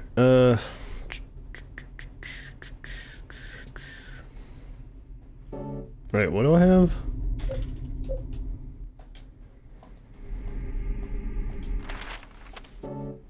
Can you please explain what my inventory is? No, I have 2 keys, yet you want to explain... Okay, thank you. 105, 106.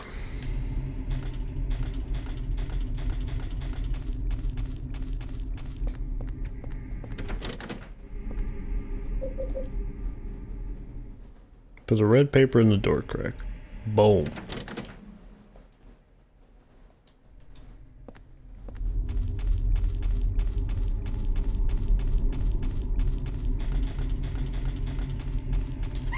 I'll probably get a note when I go back to the hole. To the room.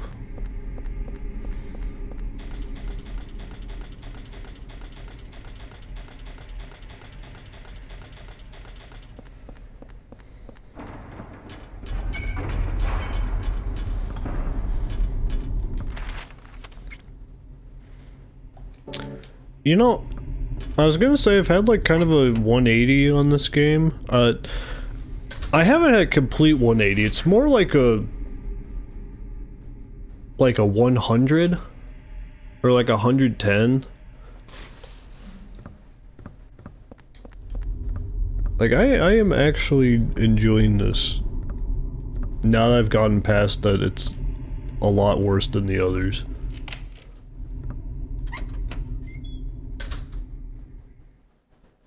Though I think it has helped that the areas have been better than the starting few areas. Because those were terrible. Now they're interweaving, like, the sets and locations into, you know, the crumbs of story they've already put in about all the stuff that Colt's done.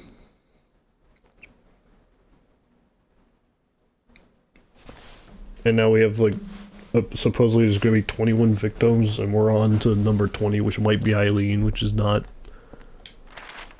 great news.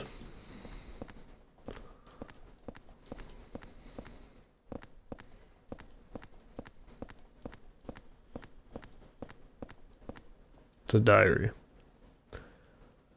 The red box seems even stranger today. It's giving off a terrible smell. It's disgusting, but I just can't throw it away.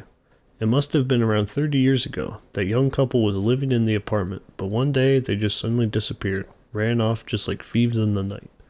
I don't know why. It must have been money troubles, or maybe they got themselves into some kind of danger. The problem came after that. They left their newborn baby when they took off.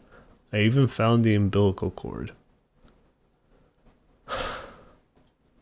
I called the ambulance right away, and I heard the baby survived, but I don't know what happened to him. Although a few years later, I often saw a young kid hanging around the apartment. One day he just stopped coming by, but now that I think about it, I'll bet he was that abandoned baby. It's a horrible story, abandoning a newborn baby. That all happened in room 302, and the umbilical cord I found there. Well, I still can't get myself to throw it away. Okay, so that's... yeah, that's the superintendent's diary and story, and that's where the umbilical cord came from. So is Walter Sullivan's soul inside the kid now that was born in room 302?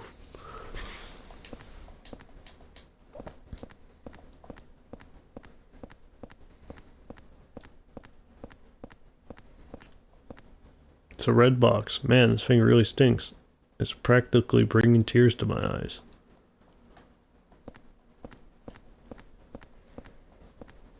Hey, red note. It's a piece of red paper. Yep. Give me that. Torn red paper. Yep. Found by Nurse Rachel. Returned to room 302, together with the part her boyfriend, Mike, tore off. Okay. There are keys for each apartment here. Yeah.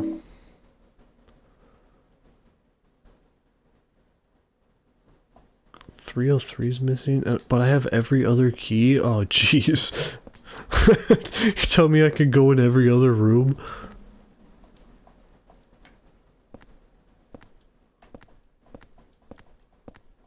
Oh, jeez.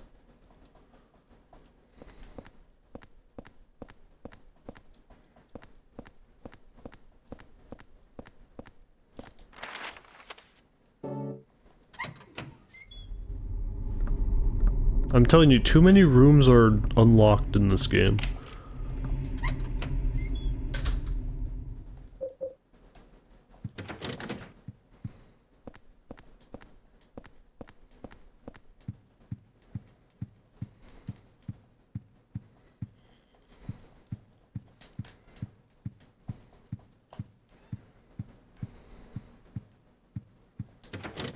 Yeah, I know. It's like, not only that, it's there's rooms and then you can enter them all. There's too many rooms you can enter in this game. Silent Hill is about going to a building with 50 doors and you can enter 4 of them. That's what Silent Hill's about.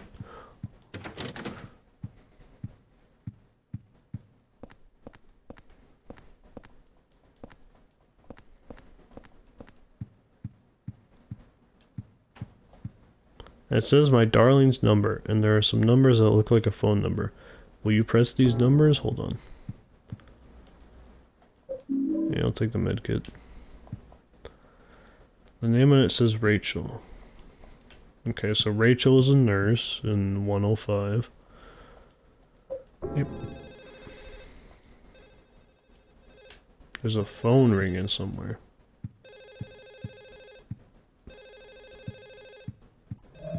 Is it not that one?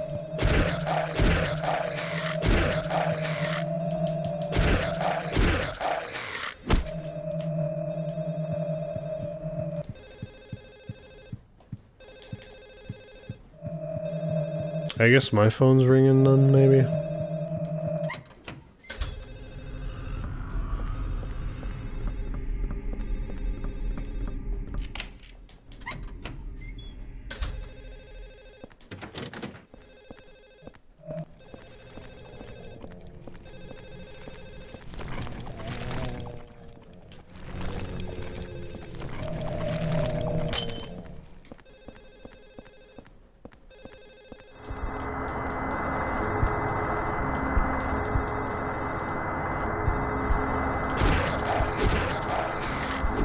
Alright, so that pendant in my inventory finally broke, which is unfortunate.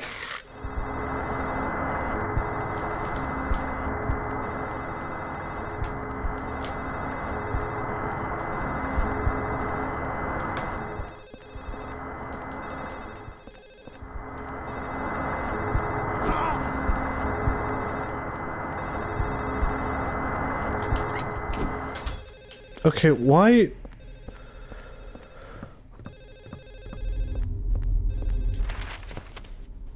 Why is there surround sound for the phone ringing if it's not where I am? Why is there surround sound for the phone ringing in room 107 if it's not there? It's like driving me mad.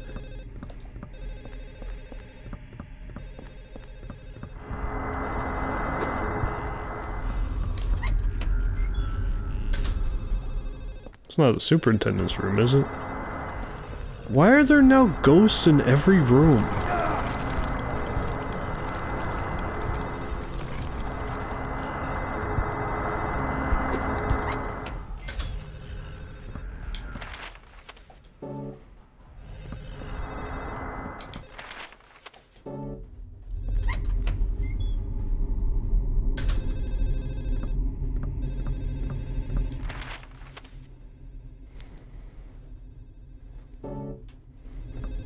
If there's ghosts in this hallway, I'm gonna go save.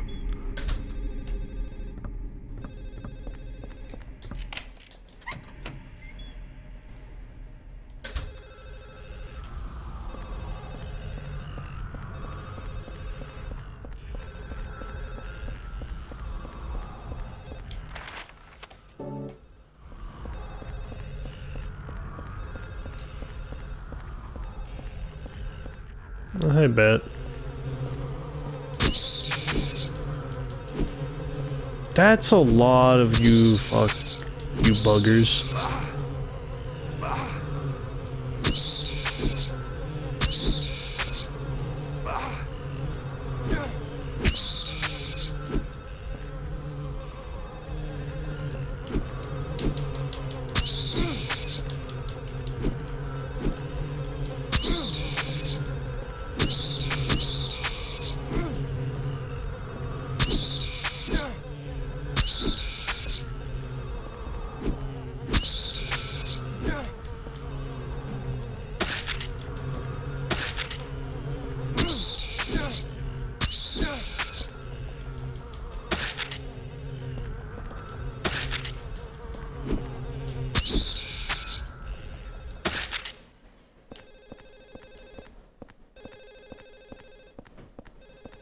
There's nothing here.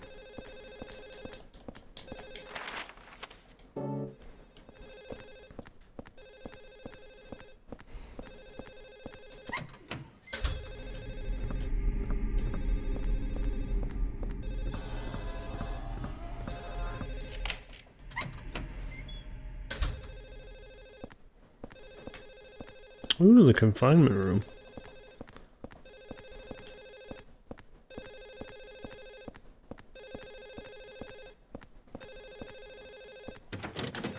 The phone sounds like it's gonna be around every corner, and it never is.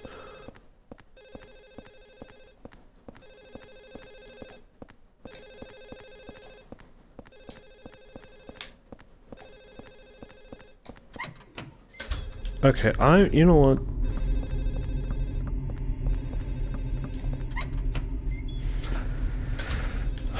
Let's go back to the hole.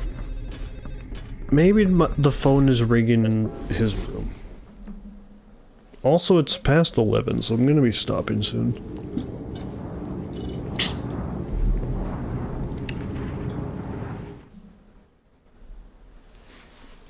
Is this phone ringing?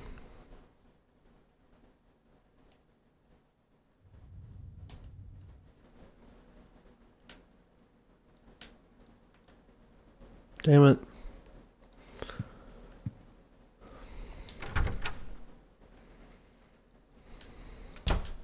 Is there a note under my door? Yes. Okay.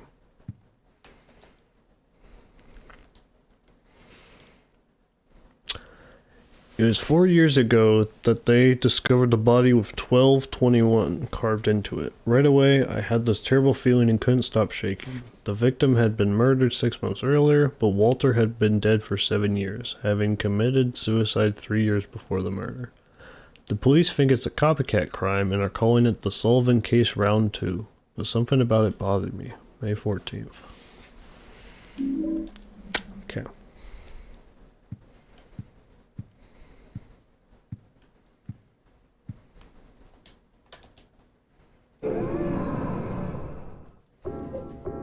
Yeah.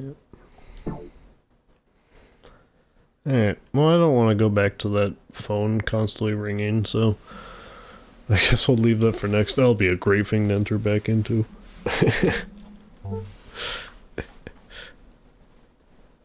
I am shocked that my power didn't go out. Genuinely. Very shocked. The storm has subsided now, so... But it was looking pretty dire for a while.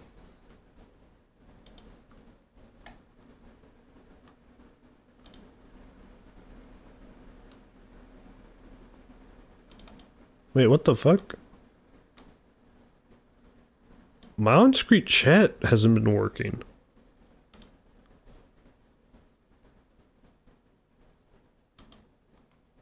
Shit.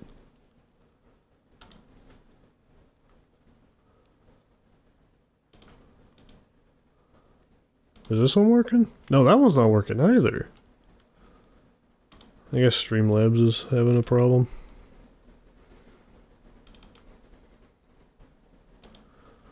Oh well.